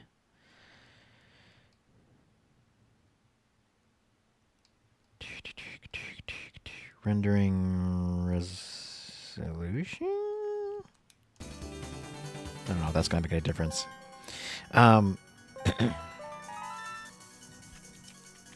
But so this is all like historical stuff, but when Sega was developing their 32-bit console, the Sega Saturn, Sony was also developing the PlayStation 1, and Sega learned that Sony's PlayStation 1 was going to really lean heavily into the 3D graphics, aspect of games. Sega was not planning to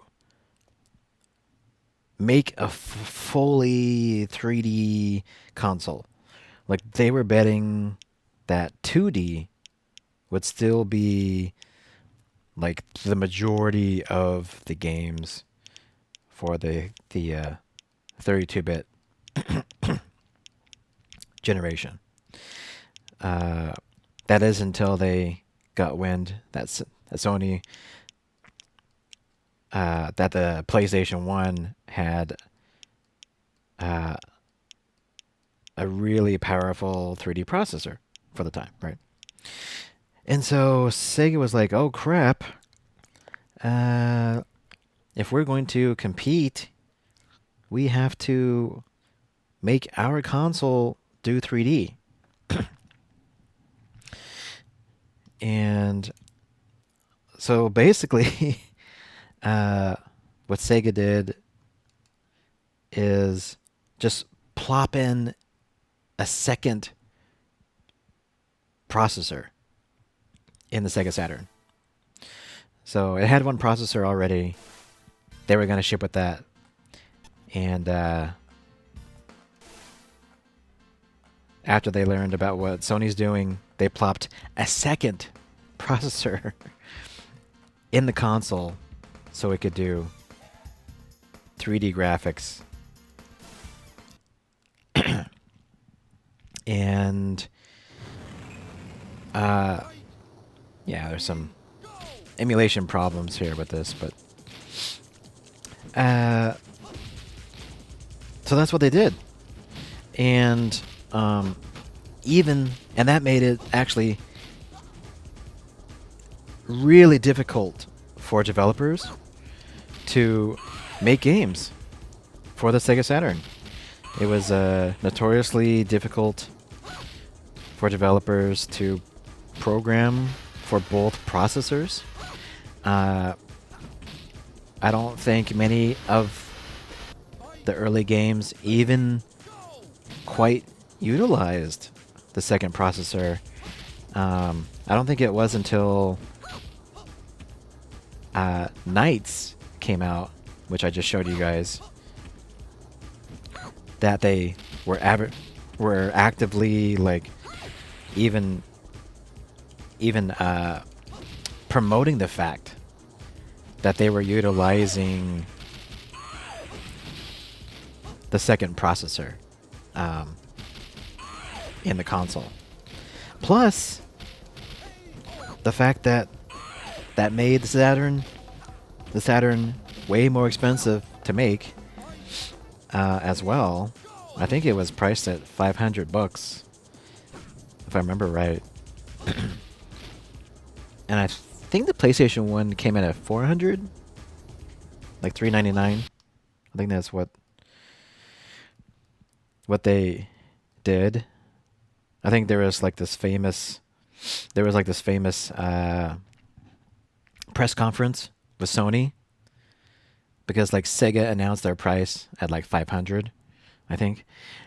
And then there was this famous press conference where the Sony executive went up to the platform and all he did was say $399 or something like that.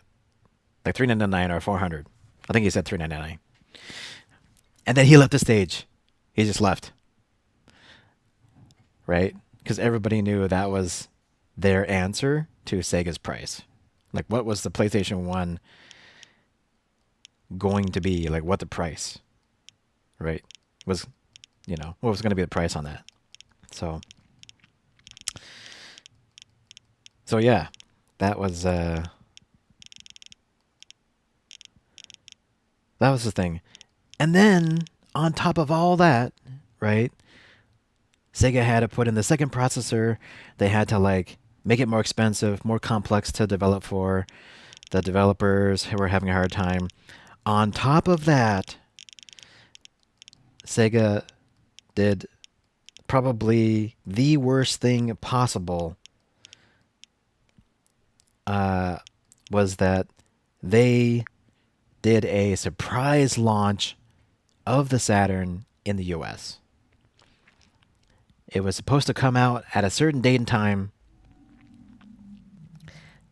And then I think it was at E3 or something, they said, "Oh, it's out now." Like months before it was supposed to come out.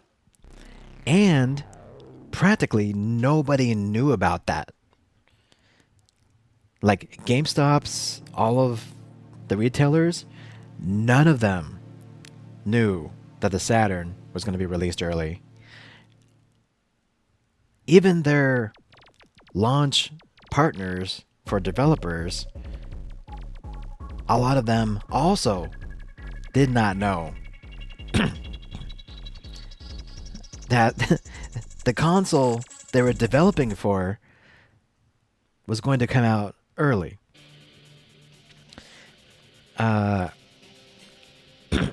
so that actually severely damaged Sega's reputation with realtors. So even though they got a head start because the PlayStation 1 was going to be released later that year. So Sega wanted a head start, and so they released early. And while they moved some units between, with that short window that they had, the PlayStation eventually, like I think very quickly, the PlayStation pretty much caught up over the next year. So basically, yeah, it didn't really do Sega any favors on that, and in the end, just caused more damage. More damage than good, pretty much. So here's an example of the difference between the Saturn and the PlayStation 1, just in terms of what it could do. So Saturn got a port of the PlayStation 1 game Wipeout, and you would think with two processors, in the Saturn, that it could do some really crazy 3D stuff. While in reality, it was really just bringing it like on par or close to on par with what the PlayStation 1 could actually do. And in fact, the Sega Saturn, besides being hard to program for, actually was missing some features that PlayStation 1 had, which actually made PlayStation 1 games look and run better. And one of the features was transparency. So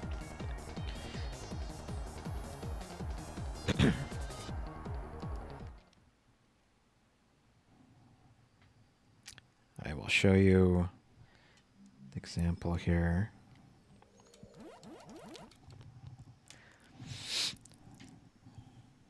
So this is, again, Wipeout. And I'll get over here. So as you can see, if you look at the shadow on here of the ship, that's a transparent shadow right there, right? You would think, oh, that's nothing weird or special about that. But back in the day, in these early 3D games, right? Transparency was a very expensive effect to pull off, right? So on the original PlayStation, it has a transparent shadow. Okay. On the Sega Saturn version, which I think this is, yeah.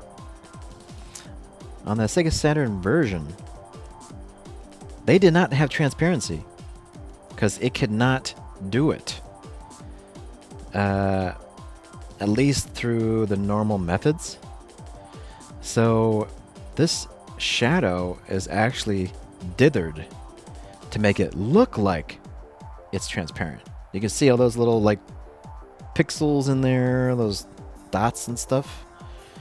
Yeah, it's faking the shadow. And as you can see, it is definitely not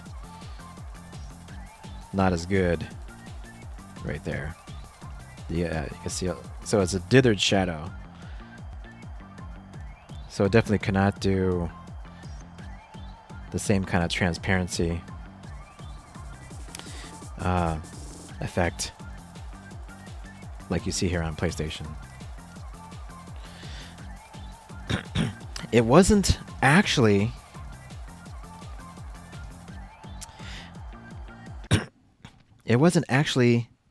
until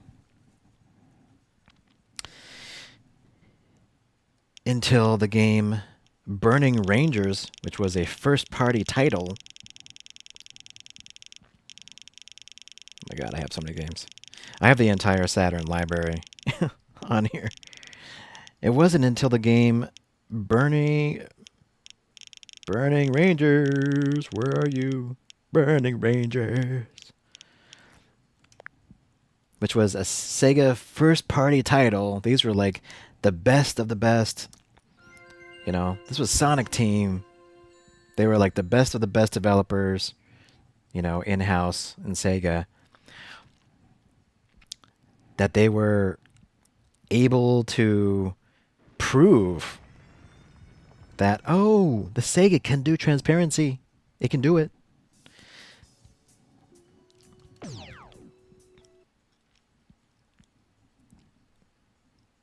And the way they did this is that this is basically a firefighting game.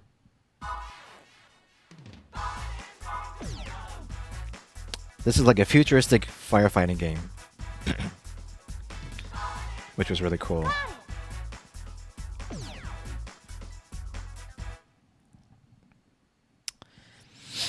Remember the music visualizer on PS1? Oof. Okay, are you ready? I don't know if I remember I'm going that. to take you through the basics. Mastering these techniques are critical to becoming a ranger. I'm Chris Parton, the leader of the Burning Rangers, and you're I don't know if I navigator for this remember that. exercise. Chris always monitors our situation. I don't know if I Provides us even with updates. used it. Make sure you listen to her. Used the music because it may visualizer save your life. on Press the PS1. navigation call button when you are lost, and I'll try to help you out. This is Reed Phoenix. He'll be helping you with the basics. I don't think I can. Relax. Don't be nervous. I don't think I can skip this, but. Are you ready? But Press anyways, the R button, look to your right.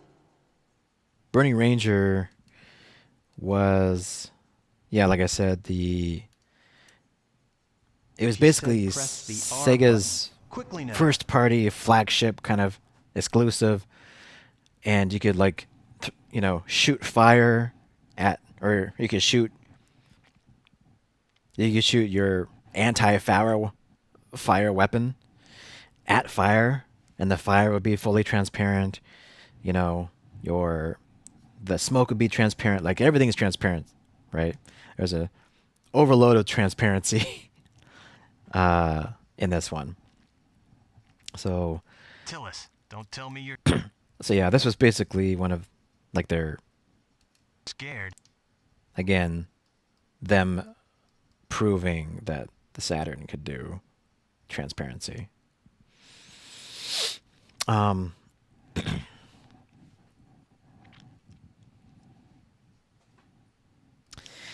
then what what's the other? Oh, the other game, the one other game I did want to call out on the Saturn was that they had a really special developer. And they did stuff on the Saturn. So Traveler's Tales. This developer did stuff on the Saturn, which practically Sega's own AAA Sonic team could not do, which is like pretty crazy. Traveler's Tales, those guys have a history of pulling off or doing tricks with hardware that normally you can't do. And so, like, for example, just on this screen, on their like title screen, you have this R that you can rotate around in real time, and it's doing reflections. It's doing real-time reflections of the environment already, which is something that nobody was doing, like even on PS1. And then on top of that, they have this crazy, it almost looks like a ray-traced reflection of Sonic's head here. And it's, again, real-time reflecting a texture. And then here they have transparency going on for this entire track. You can see it start to fade in as you get closer. They're doing this crazy transparency fade in effect to hide the pop-in that happens. With these old games, you have a lot of games that would have polygon pop-in. But this game is doing something nobody else did. You can look at that background. It's just, it looks like it's transparency fading in, but actually it's not. There's a very technical explanation that I can't really explain to you, but they were able to use all sorts of like tricks that they've learned over the years to be able to like pull this off, which nobody else did. So very, very awesome stuff. All of their games, like they have some Sega Genesis games that also pushed the Sega Genesis in like ways that nobody else was thinking about. So yeah, Traveler's Tales. Traveler's Tales.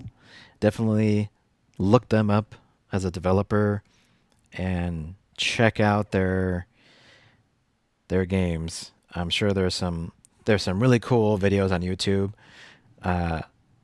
showing the games that they made in the past and talking about the really cool effects that they're able to pull off with some of these classic gaming consoles, which had no business doing these effects. So yeah, because yeah, so just to show off an example of what Sega was doing at the time. A really prime example of even what Sega was unable to do when they launched early, because they had to get out some games, right? They launched early to beat PlayStation. They had to get some games out, right? So they rushed their launch games, which was Daytona USA, which is one of my favorite racing games. Whoops. Start. And you can see how bad the pop-in, the polygon pop-in is with this one, because they rushed the conversion to the Saturn from the arcade.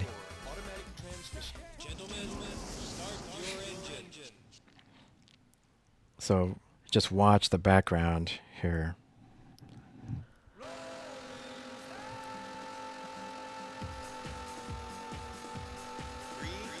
So you can see, just look on the horizon, so you can see the pop-in right here. That's basically what they were hiding in that Sonic game that I just showed, was the pop-in.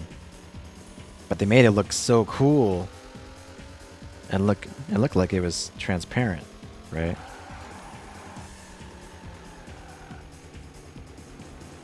But yeah, there's nothing there. You can see it. See that pop-in coming around the corner? Yeah, they were, because even Sega themselves, they were limited on time. They couldn't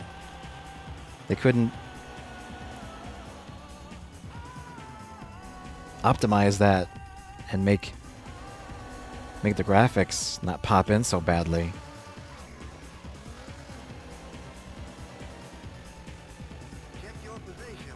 Same thing happened with the game overall, like the quality, like it still feels like Daytona, which is great. You know, it does feel like the game, but yeah, the graphics definitely took a hit because it was rushed for launch. Same thing that happened with Virtua Fighter, which was also, I believe, a launch game.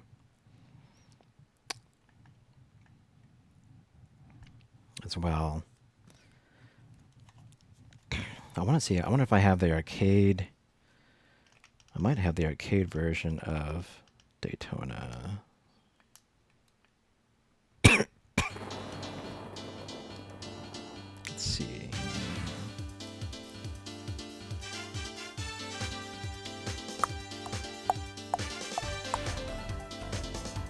Do I have the arcade version here?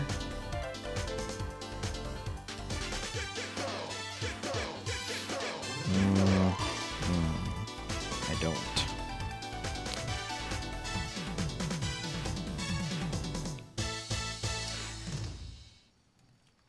Oh wait, I do. Wait a second. I think I can show you the arcade version. Let's see. That would be...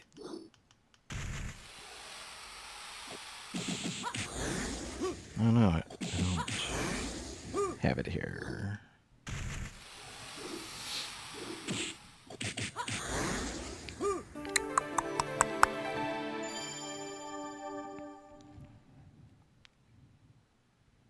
Really? I don't have it here? Let me see.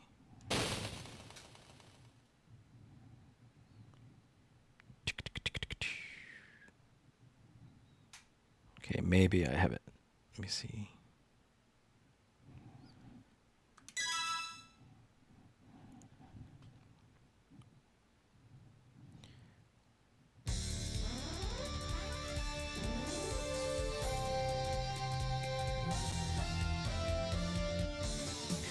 Okay.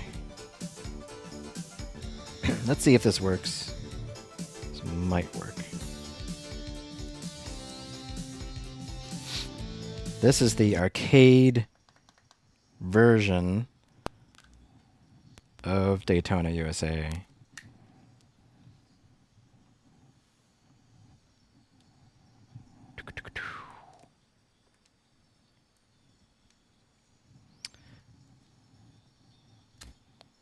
Doesn't that work?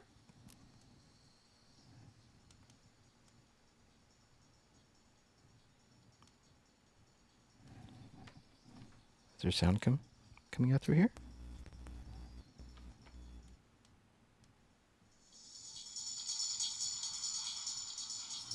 Okay.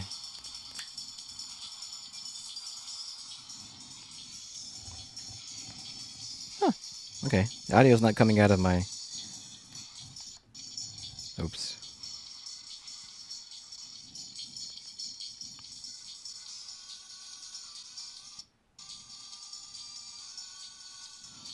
Oh no.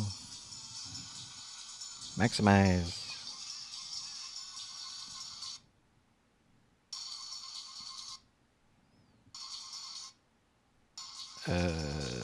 View. Sometimes these Windows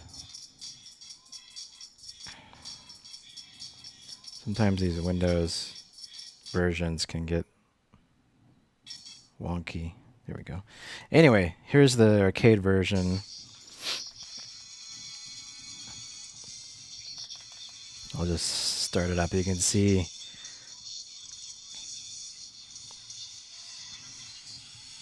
this one has a 16:9 hack as well.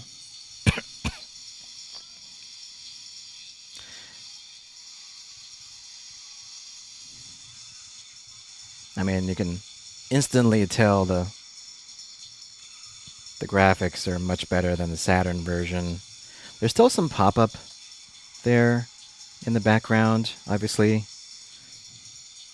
But man, this looks so good. This is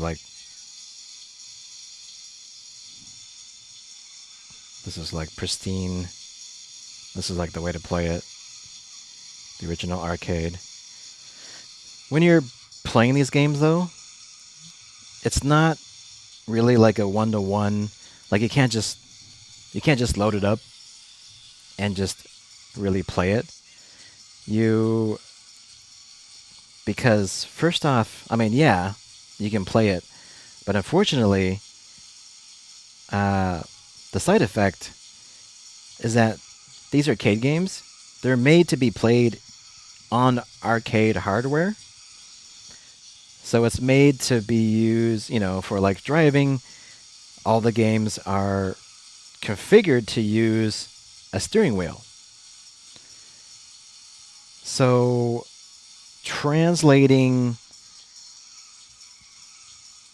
the game thinks you're playing on a steering wheel, because obviously it thinks you're playing in the arcade. But when you're using your analog stick, generally it's way too sensitive. So you definitely have to go in there, like probably if you just played this and you're using the analog stick right here, without any tweaking or like configuration of the control, it would probably be unplayable. So luckily, there are amazing people out there that have created proper like arcade to analog stick like config files that you can load up in the emulator, and it will properly kind of translate the whole arcade control to your to your little analog stick here, so that it actually feels more like a console experience and actually being playable. So that's really awesome, especially for these especially for these arcade games that use special controls. You know. Hey, Synergy. Are you leaving? So, the other area that I've really liked with all of this is playing the arcade games that I used to play, um, in the arcade. So yeah, any of the Sega Model 2 games, which is like Virtua Fighter, um, Daytona USA. They also have Sega Model 3 games, which is like, yeah, Daytona USA 2, Fighting Vipers, Harley Davidson, LA Riders. You probably have seen these in the arcades. Lost World, Ocean Hunter, Scud Race, Sega Rally 2, Virtua Fighter 3. And these ones just look so good. And they emulate perfectly.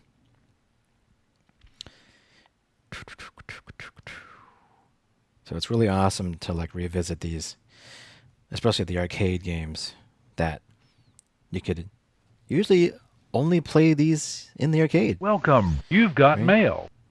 Hey, gamer. Welcome in, gamer_Z.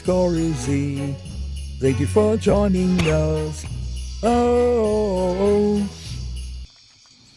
I'm doing good. We were doing a retro stream. I'm dumping a lot of history, a lot of retro gaming history. Crap. I'm hitting the button on accident on the back, which I have mapped to escape. So it basically quits the entire game. Yeah, we've gone through a lot already talking about history. A lot of Sega history. But yeah, this is Sega Rally 2, the arcade version.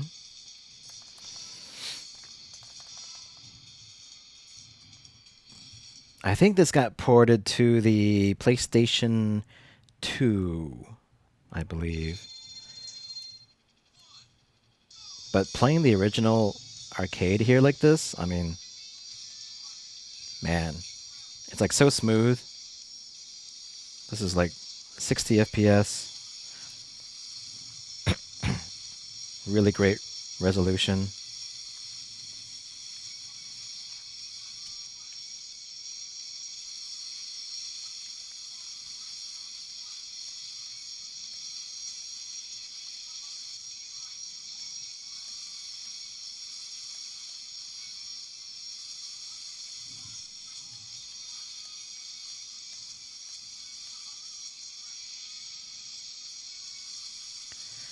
Probably one of my favorite other racing games is, even though I love Daytona USA 1, Daytona USA 2 is like the amazing sequel. I played that as much as I could in the arcade. Luckily I had an arcade that was where they really kept up to date with a lot of the games, because it was actually a Sega owned arcade. It was GameWorks. So I had a GameWorks near me, and that's Sega owned. So yeah, they had all the Sega games in there. So let me show you Daytona USA 2. This is probably, this has to be the epitome of racing games. Like, arcade racing probably went downhill after this. Like, I'm not sure how it really could have gotten much better.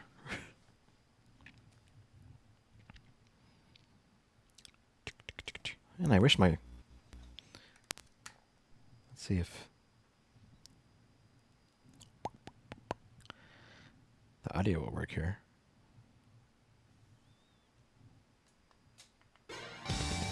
Oh, hey, it works. Yay. All right. Listen to this.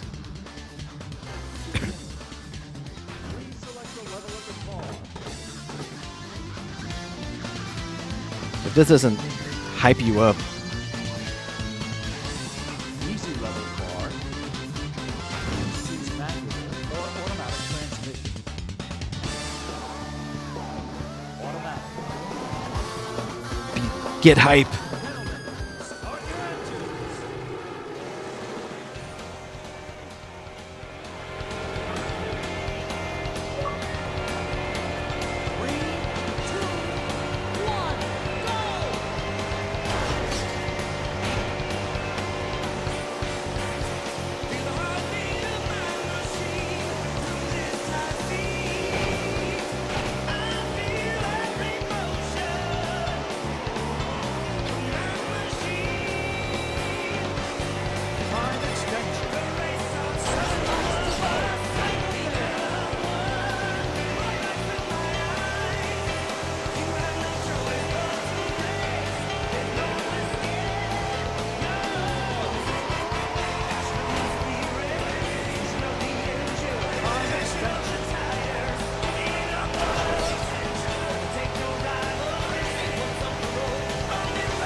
Your place, 10th. Game over! Game Now, over! list your name with the other 10 names.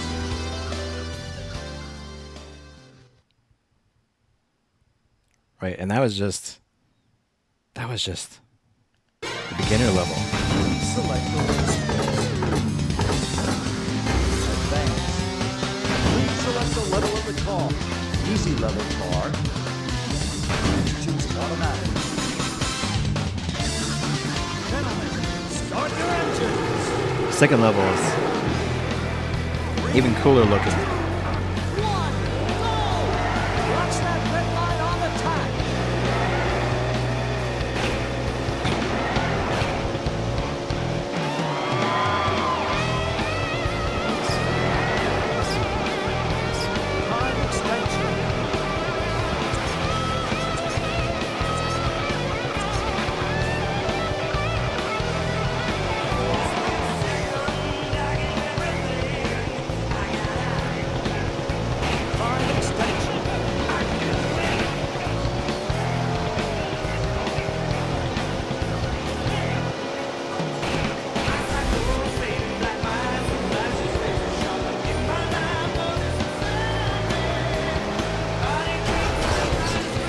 GameWorks.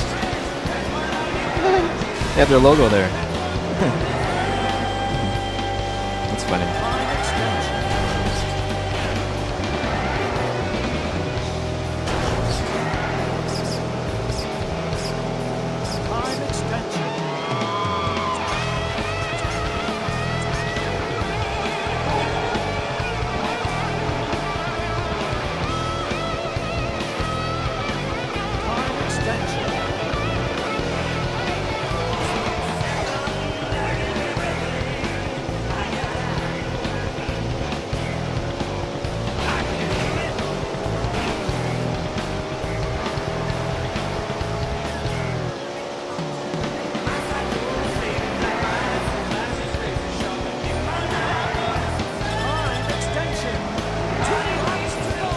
Yep.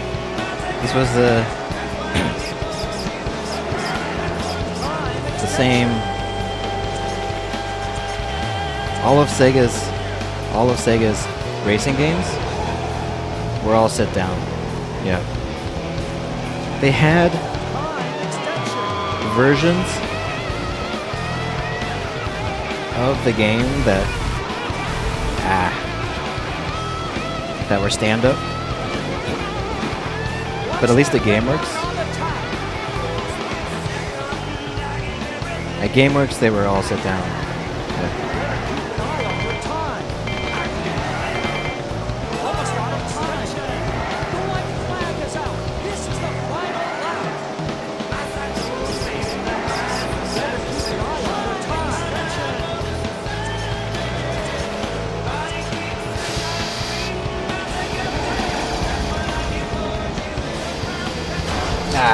Messed up. So, and then the other favorite game people love is Scud Race, which is their other much beloved racer.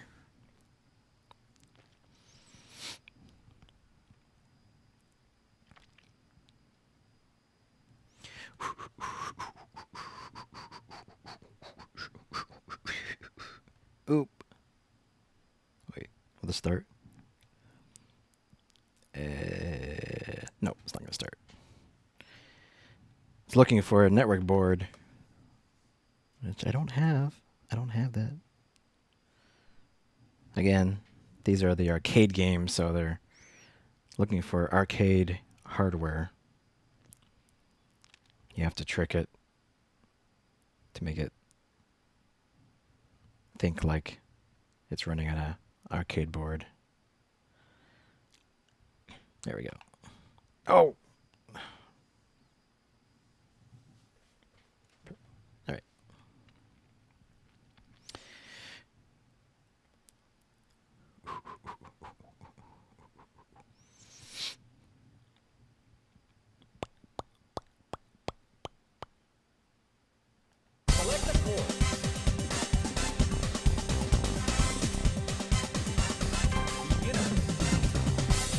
Right, so this one.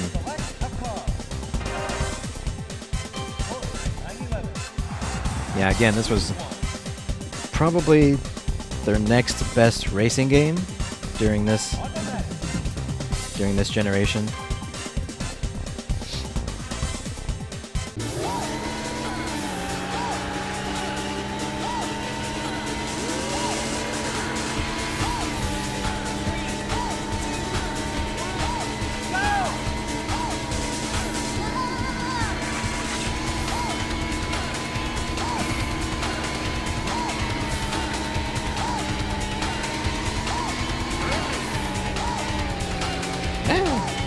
This one's a little bit more sensitive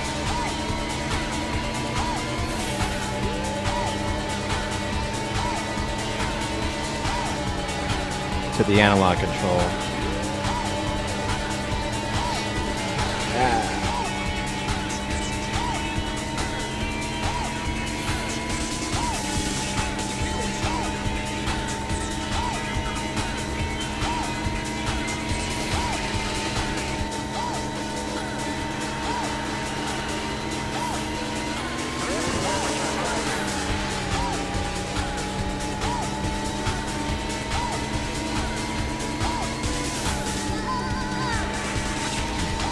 Okay, Miss Reza.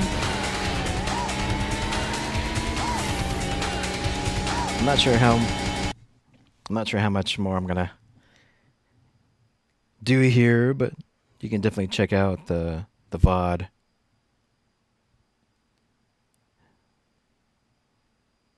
Here later.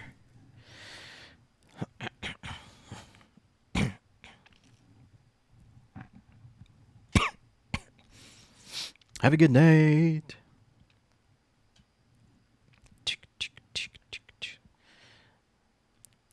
So this is Virtua Fighter 3.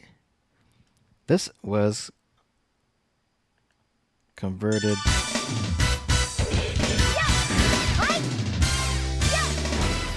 This was brought over to the Dreamcast, actually.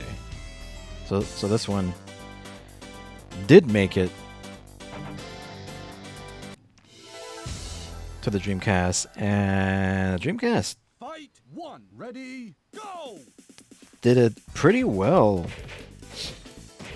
I'm not sure if there's actually any huge difference between this and the Dreamcast version.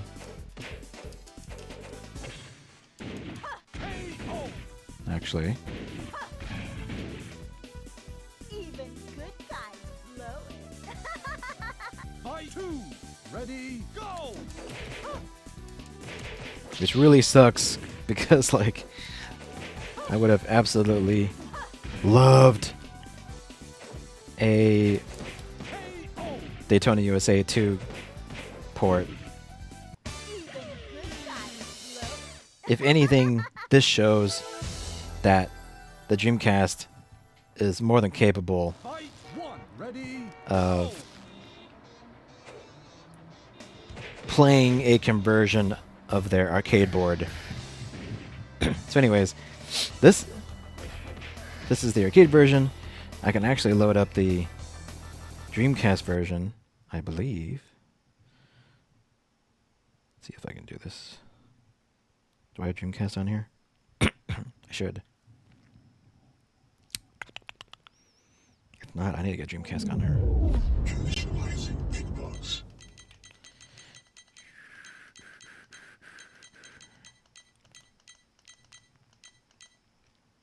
Dreamcast. Do I have VF?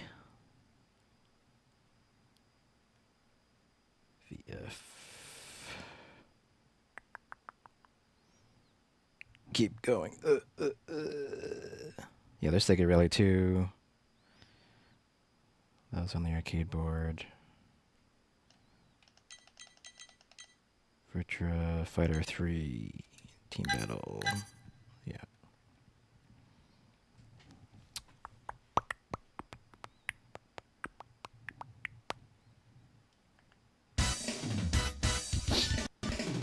I think maybe the polygons are a little. Maybe the polygon is a little chunkier. Fight one, ready, go!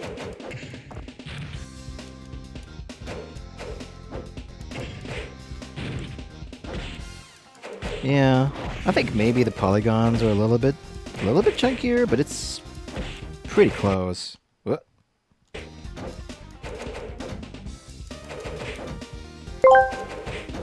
Oh, come on.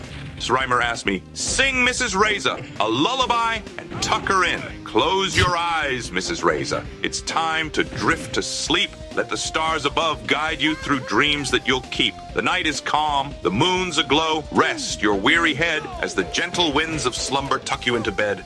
There you go. Sweet dreams. Hope you enjoy your cozy time.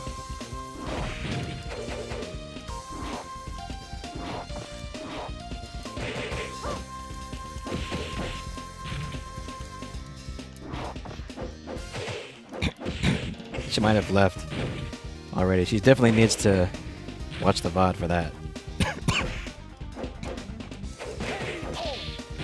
There we go.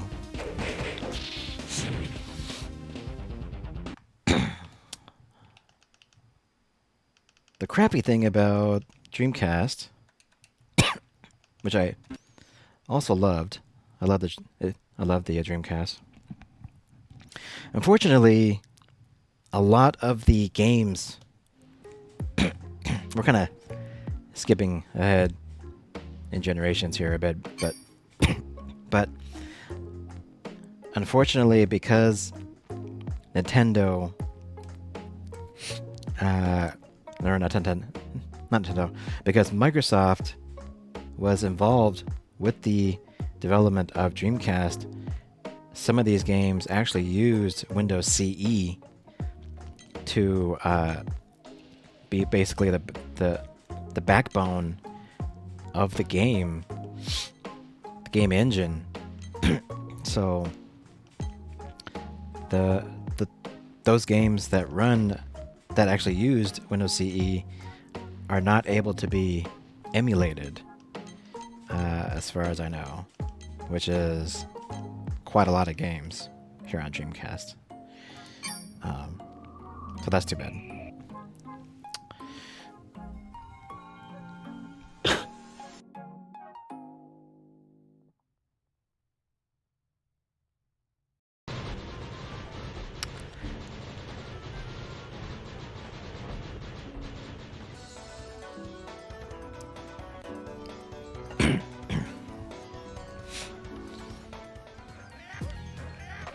I think.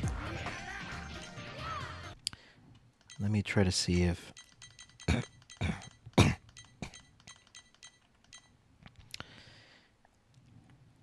Dragon's Lair. Let me see if that actually works on here. Last time I tried it, it did not work right.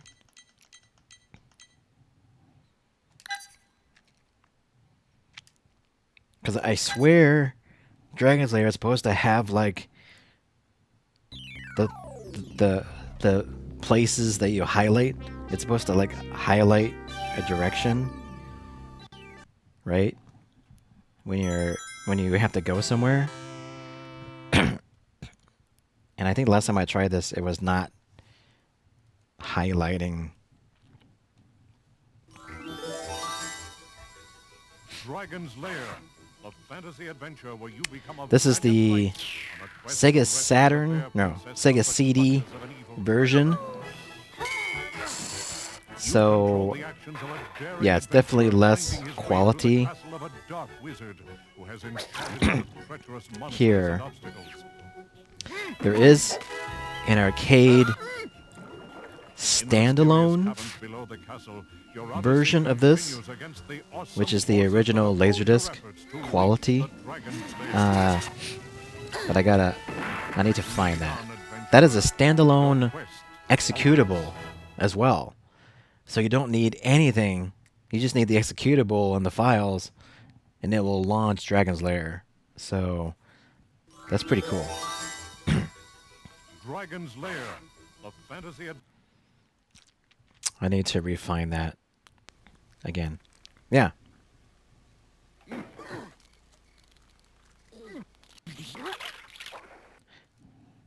Yeah, see, I didn't see anything. I didn't see anything light up. There's supposed to be something. I assume there's supposed to be something that lights up.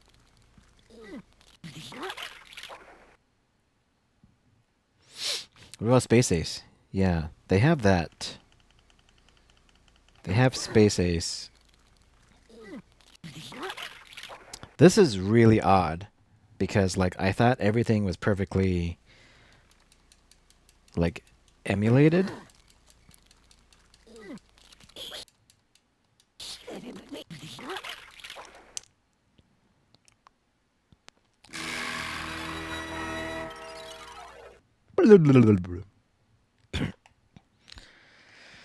Let's try Space Ace. Let's try.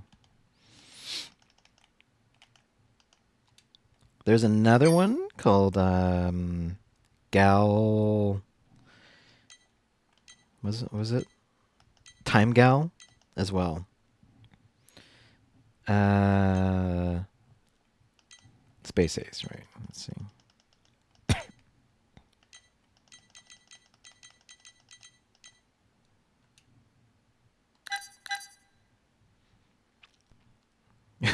I love that the description. The evil man dwarf.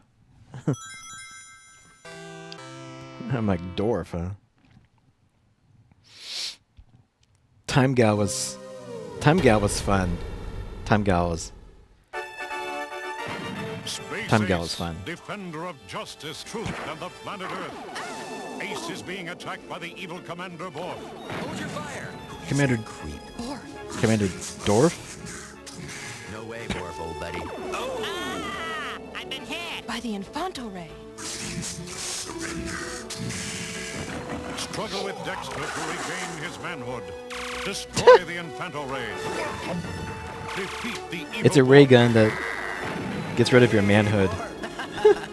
Come on, Kimberly, let's go. I've been hit. Be valiant space warrior. The fate of Earth I've been is in hit. your Ah!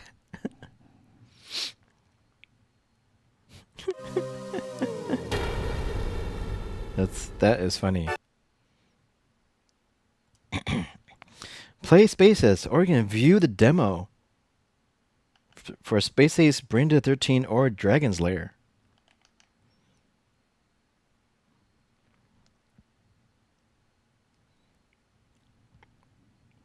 The Infanto Ray. It should have been called the puberty.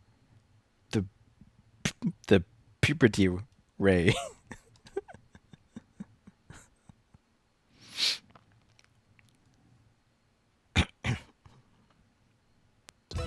There's Borf's ship.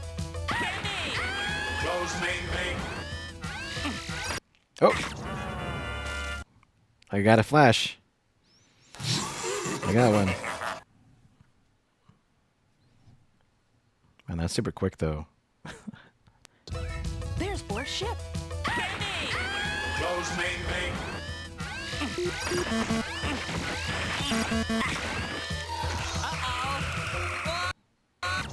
Oh! Wait, what was I supposed to do? I didn't see any flash that time. Where was I supposed to go? Left, maybe? There's Borf's ship. Close main. Oh, come on. I pressed the button. Man, it is really... There's Borf's ship. You gotta just like spam the button.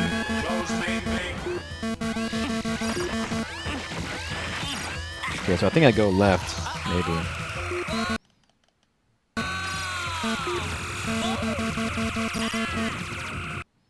Energize, what? Purity Ray! Oh god. Well, it's all about muscle memory with these games. You just have to learn. You just have to learn, right? Oh, let me try the demo. It had the demo for those other games. Let's see if those worked. There's some total testosterone. That's right. Okay, let's try Dragon's Lair.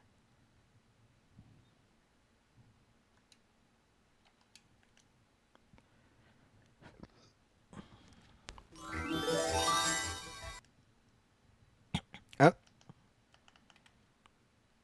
Is it just view demo? We can't play a demo? Dragon's Lair, a fantasy adventure where you become a valiant knight on a quest to rescue the fair princess from the clutches of an evil dragon. You control the actions of a daring adventurer finding his way through the castle of a dark wizard who has enchanted it with treacherous monsters and obstacles. In the Yeah, it's just a video. below the castle, your odyssey continues. Yep. What's Brain Dead 13? I never knew about that one.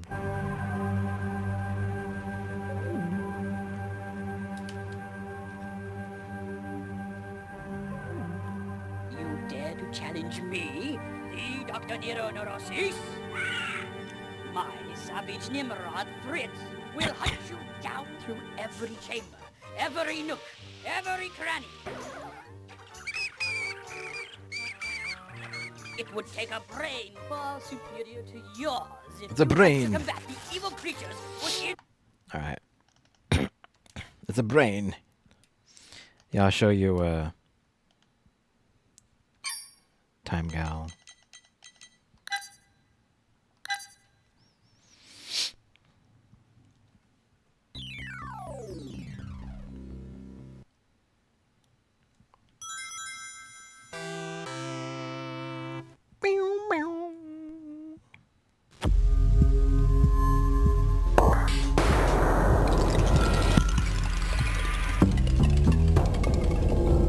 Game creative staff.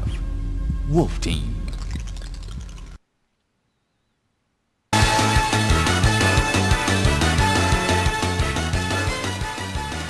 Yeah, Wolf Team did. They did like a bunch of full motion video games on the Sega Saturn. The other one they did the Cobra Commando, I think. I think it's Cobra Commando or Cobra Mission or something on Saturn. So basically, you're like a helicopter, you're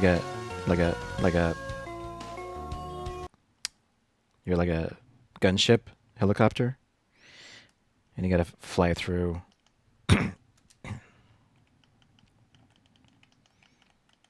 Easy mode, please.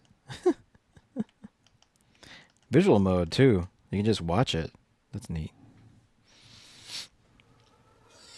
Yeah, so this one,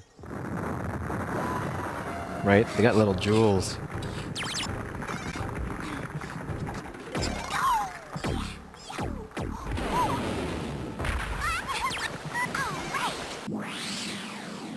I made it.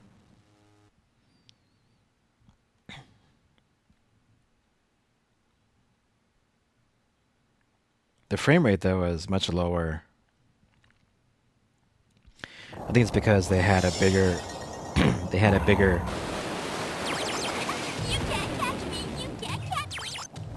They had a bigger area. A bigger full motion video area that they had to display.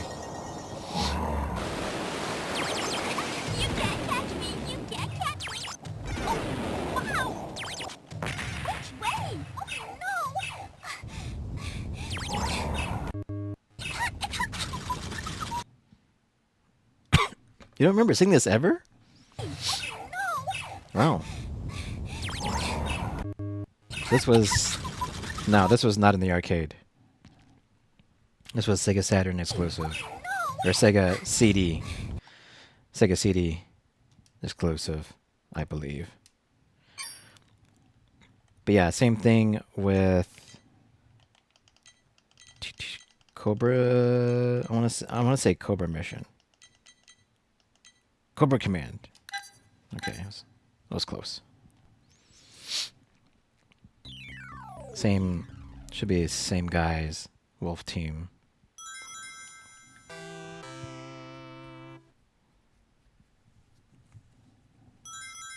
Yeah. Uh-oh. This one may not work.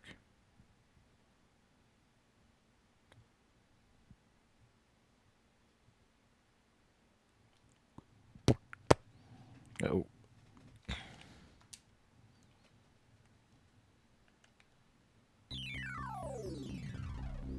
Put a disc in the CD tray.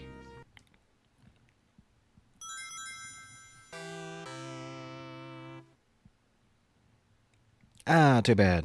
This one's not loading. Okay, I'll have to fix that. What other ones did they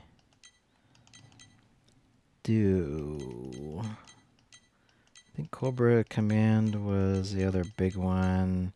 Fahrenheit was a Sega CD, Sega 32X hybrid full motion video game.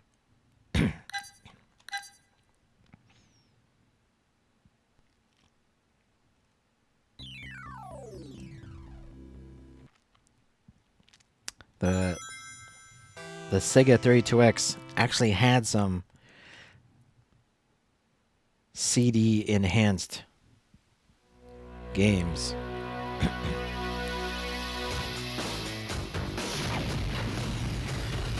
True video.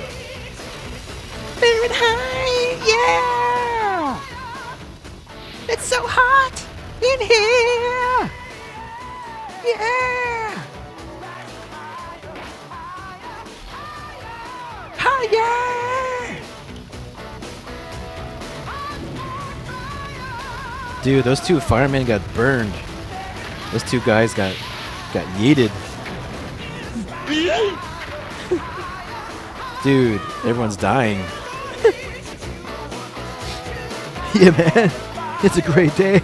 It's a great day to be a fireman. Yeah. We're all getting our asses kicked. Fire! Are you not entertained?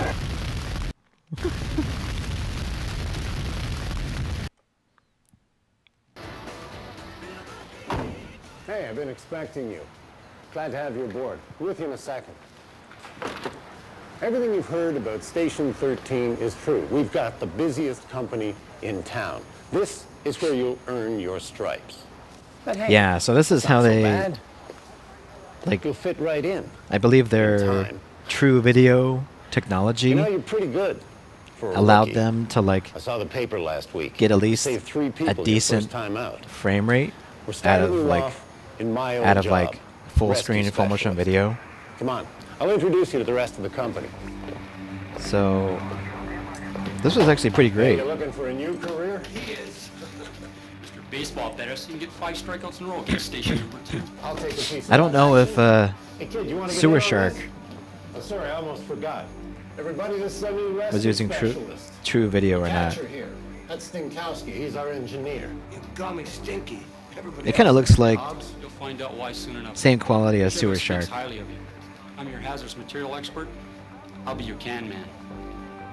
McGuire, ventilation. I'll be inside with you. Hot stuff there, that's Washington. He's what you call your forcible entry expert. That's where he gets that pitching arm. Nice mugshot with a paper, kid. But we got a lot of glory around here.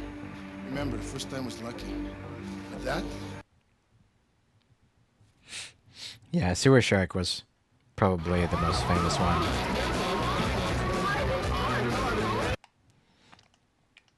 And Night Trap. Don't forget Night Trap. Night Trap. Ba-da-ba-ba-ba. Night Trap. That was also probably the most famous one. Because of the controversy. Scantily clad. Girls in a house.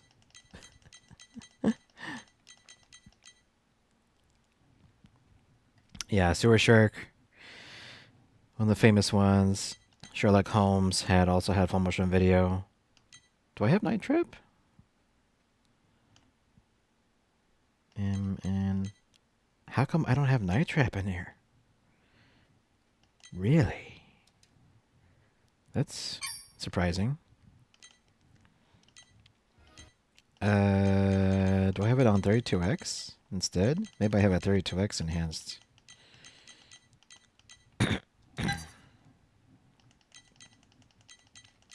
Oh, there it is.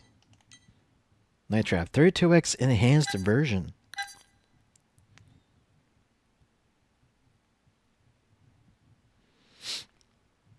Okay, I'll load up Sewer Shark, the intro there. Let's see if this even works.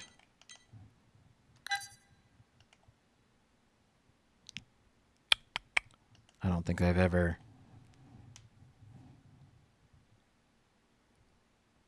tried this, and it looks like it's not working. Nope. Oh, crashola. Wait. It's a crashola, but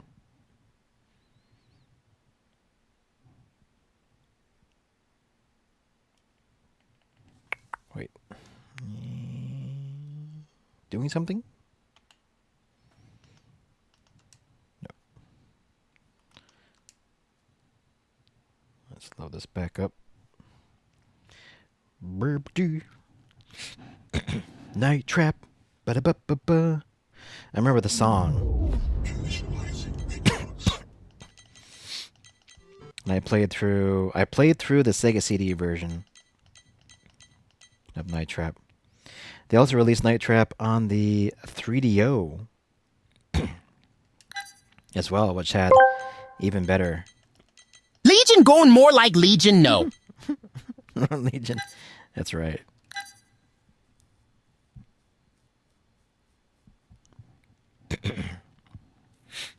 Yeah, they had an even better version of Night Trap on the 3DO. They also had a PC version, and they had a recent remaster on at least a PC, maybe consoles, maybe? I think it's on Switch, too.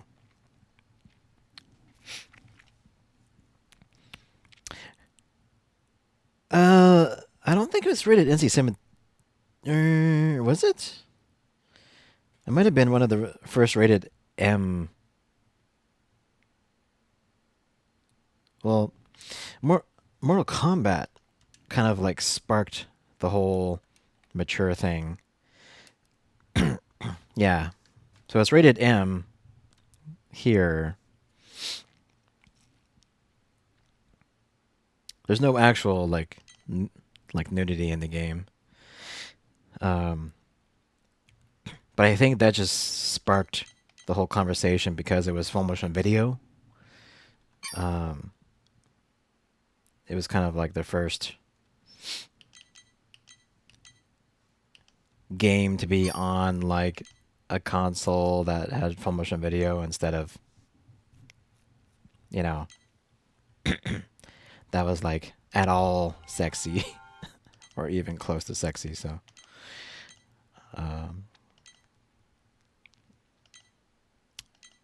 we're gonna do, oh yeah, we want to do take a C.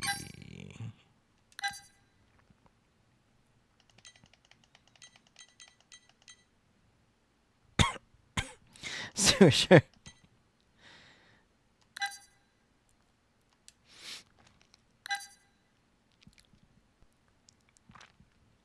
Get in the tubes, man.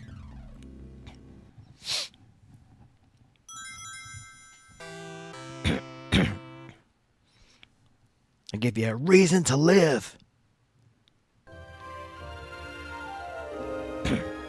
So get in there. What do you call you? I'm gonna call you Dog Meat. That's right, Dog Meat. Your call sign is Dog Meat.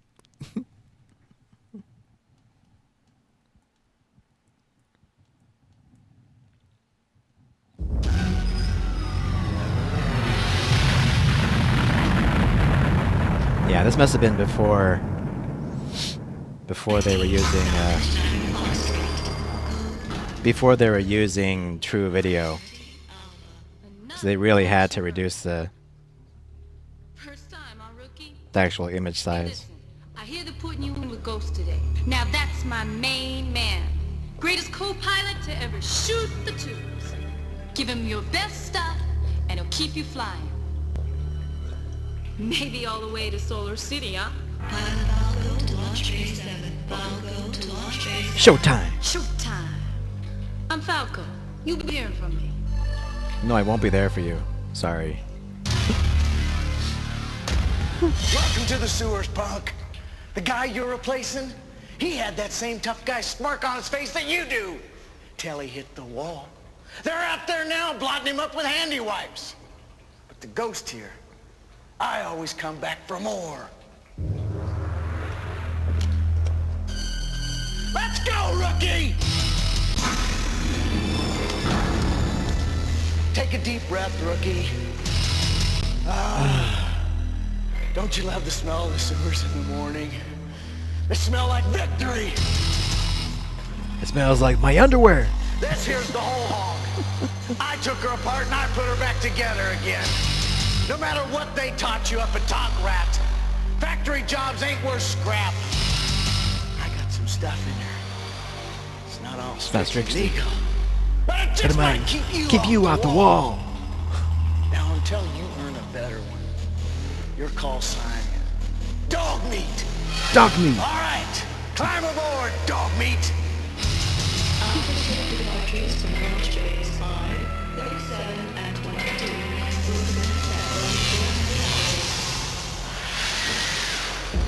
Crash and burn. Crash and burn. The sewer jockeys come and they go. But down here, this is the hole. I give you a name, a friend, a boss, and a reason to live. Sorry, I had a You're gonna owe me big, Dog Meat. And what's my payback? 1,000,000 pounds of tube steak. That's all you gotta deliver today, hot shot. You nail this one run, and we got a one-way ticket to Solar City. Launch window for ship Gamma 11 is now open. Proceed. Maybe you're good enough, Dog Meat. Let's find out. I'm your backseat this trip, so don't screw up, huh? Hey, Catfish, transmit, you dirty little... Whoa, I'm working real good now, Mr. Ghost. Oh my gosh, what is that ugly thing sitting in the pilot seat? Catfish, pilot accident file, access. Run data, evaluate. Oh, well, 12 pilots missing, 3 recoveries with extensive transmedial lobotometric... Oh, well, heck, they're dead. A complete cranial evacuation, it's a no-brainer, Mr. Ghost. Something down there sucked their brains out. Coordinates. Well, they were all down there in Sector 19. That's where Falco's headed. We better keep in close touch with her today. Well, I sure hope she stays out of Sector 19. A nice girl like Hey, that. Catfish, come on. Let's go kick a little ratigator butt, okay? Well, not another bug hunt, Mr. Ghost. No, Dog Meat. Catfish needs a trip to Solar City worse than we do. It's awful dark and scary down there, Mr. Ghost, and it smells terrible. We are go for lunch. Okay, ignition on 3. Ready? 3!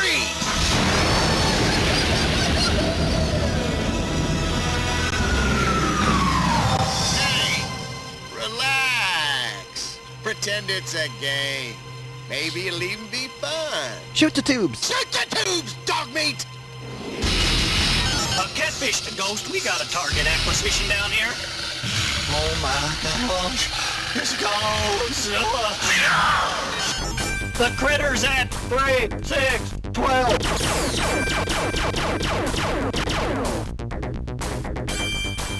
3, 6, 12. 6. On course, looking good.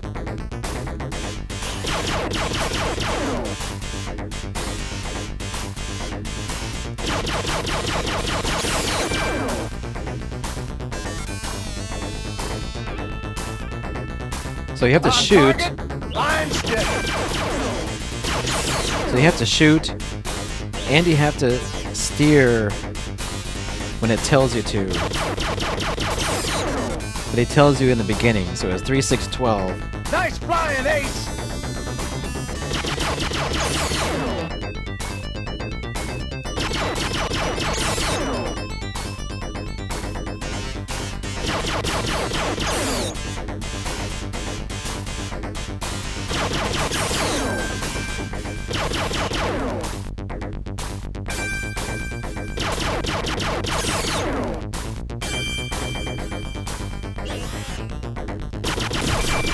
We got some hungry critters bearing 6, 9, or 3.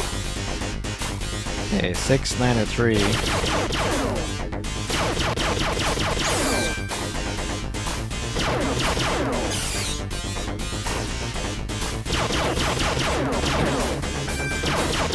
Way to go, buddy!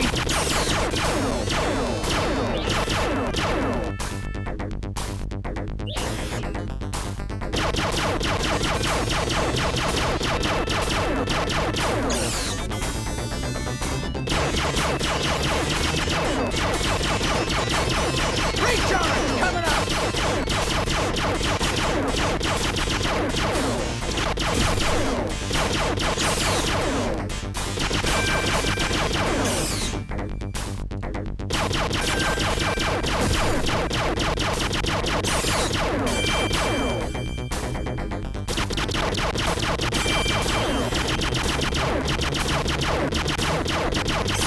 You nailed those jumps!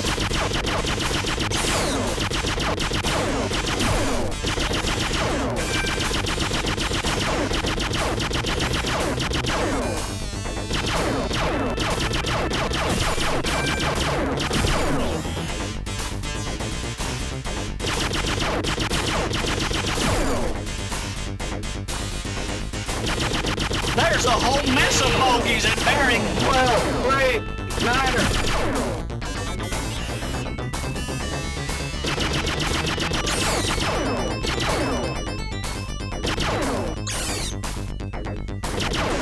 Well, 390.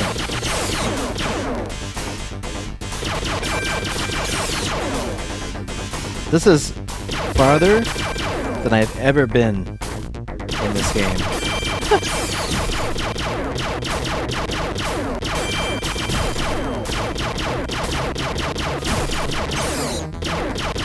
On target, I'm steady.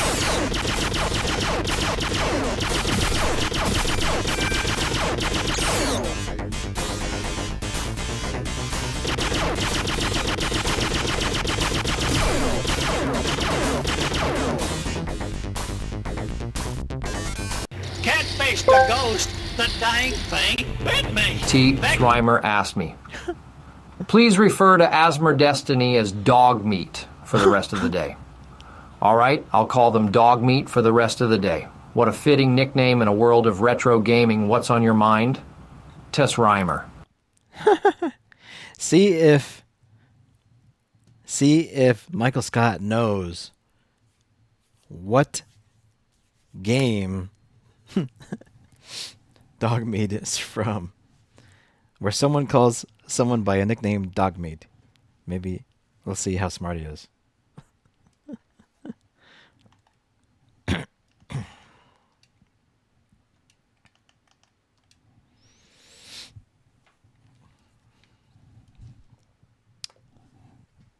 Oh.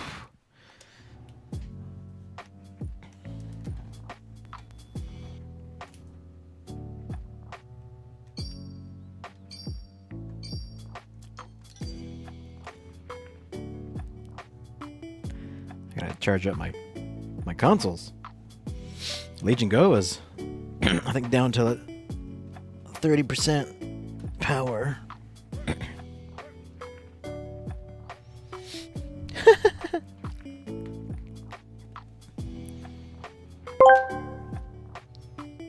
S. Reimer asked me in what game was the main character referred to as Dogmeat. Also say hi to Asmer Destiny.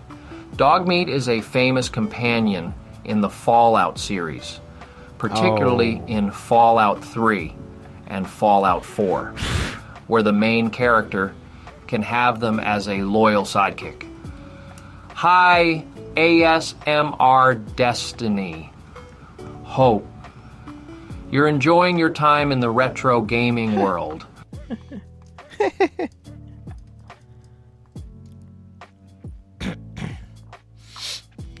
We may have to be specific, like, what game was the main character referred to as Dogmeat in the 16-bit era?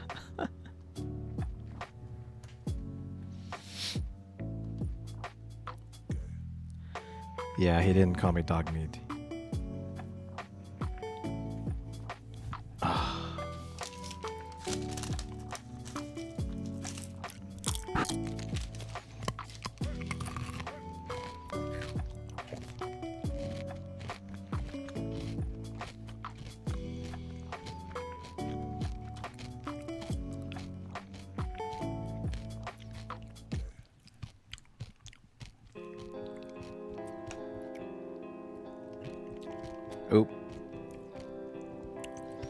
pressing the wrong button.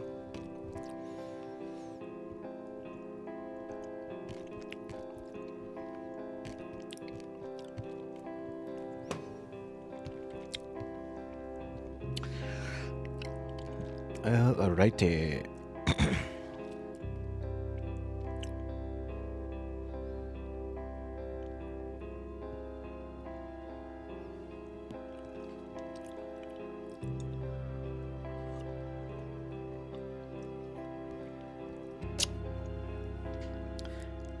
See if Michael Scott knows now. T.S. Reimer asked me, what other video games other than the Fallout series was the main character called Dogmeat hint? It was released long before Fallout. The main character called Dogmeat appeared in the game Wasteland, released in 1988. It's a post-apocalyptic role-playing game that served as a spiritual predecessor to the Fallout series, and the name Dogmeat was later used as a tribute in those games. Good old 80s gaming at its finest. Too early. A little too early. T.S. Reimer asked me, say hi to everyone in the chat. Don't forget to refer to people by their nickname.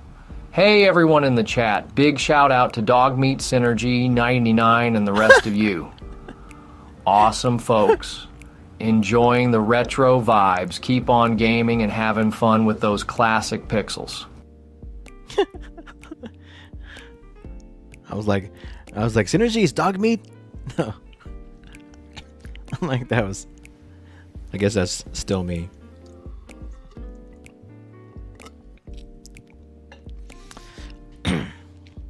Well, thanks everybody for being here on this retro gaming stream. We'll do it again. We didn't even really get past the 32-bit era. I was delivering so much knowledge, so much historical knowledge,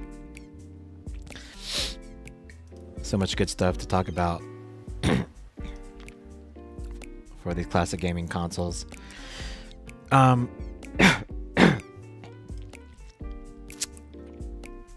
Let's see. I wanted to check again on the status of Starship. Starship is currently going to fly on Monday early afternoon. So Monday at 1 o'clock Pacific. We should be hopefully seeing Starship's 7th test flight. And then I think it was Tuesday now for Blue Origin's New Glenn. Oh no! New Glenn is going to be tomorrow night. Saturday night. Tomorrow night at 10 o'clock Pacific, 1 o'clock a.m. Eastern. So it's actually going to be 1 o'clock a.m. on Sunday, but it'll be, I think, 10 o'clock tomorrow night for me.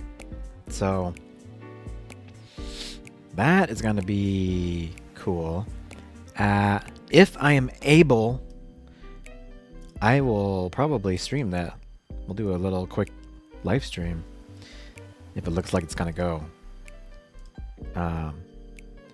So if anybody out there is a late night, is a late nighter like UTS, probably, then yeah, feel free to join if I'm able to stream that late. We'll see. If not, I'll be watching it. So that'd be cool to see. Your preferred time. Yeah. So we should have a normal stream tomorrow afternoon as normal, and then I may come back again at night for the New Glenn launch.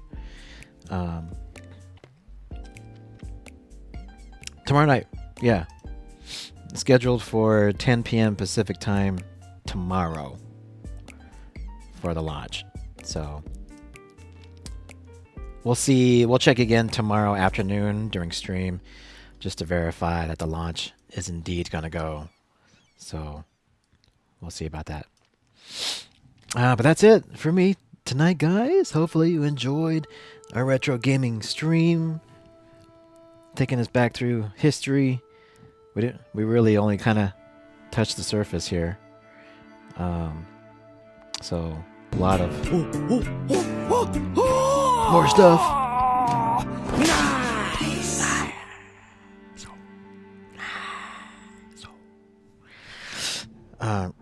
Really kind of touched the surface with all the historical knowledge and everything for all these consoles. So yeah, might do it again tomorrow. We'll see about that. Gotta go, guys. Thanks so much. Take care out there. All right, everybody.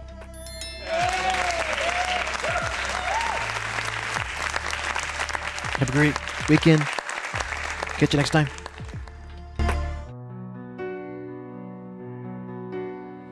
Once upon a time, a beautiful Maud was here.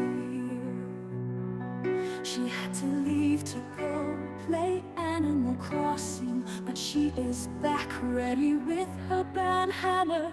Oh, overworks every night. You're the best Maud ever to grace the heavens. She wields her band hammer like Thor and destroys any trolls that may come.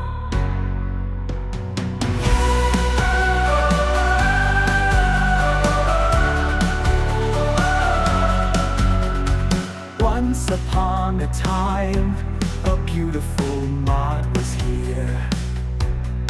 She had to leave to go play Animal Crossing, but she is back ready with her band hammer. Oh, overworks 7 and 9. You're the best Maud ever to grace the heavens. She wields her band hammer like Thor and destroys any trolls that may come. Oh, overworks 7 and 9. You're the best Maud ever to grace the heavens. She wields her band hammer like Thor and destroys any trolls that may come. That may come.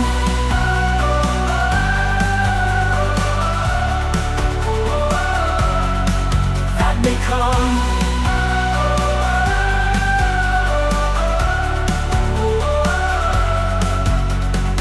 Once upon a time, a beautiful Maud was here. She had to leave to go play Animal Crossing, but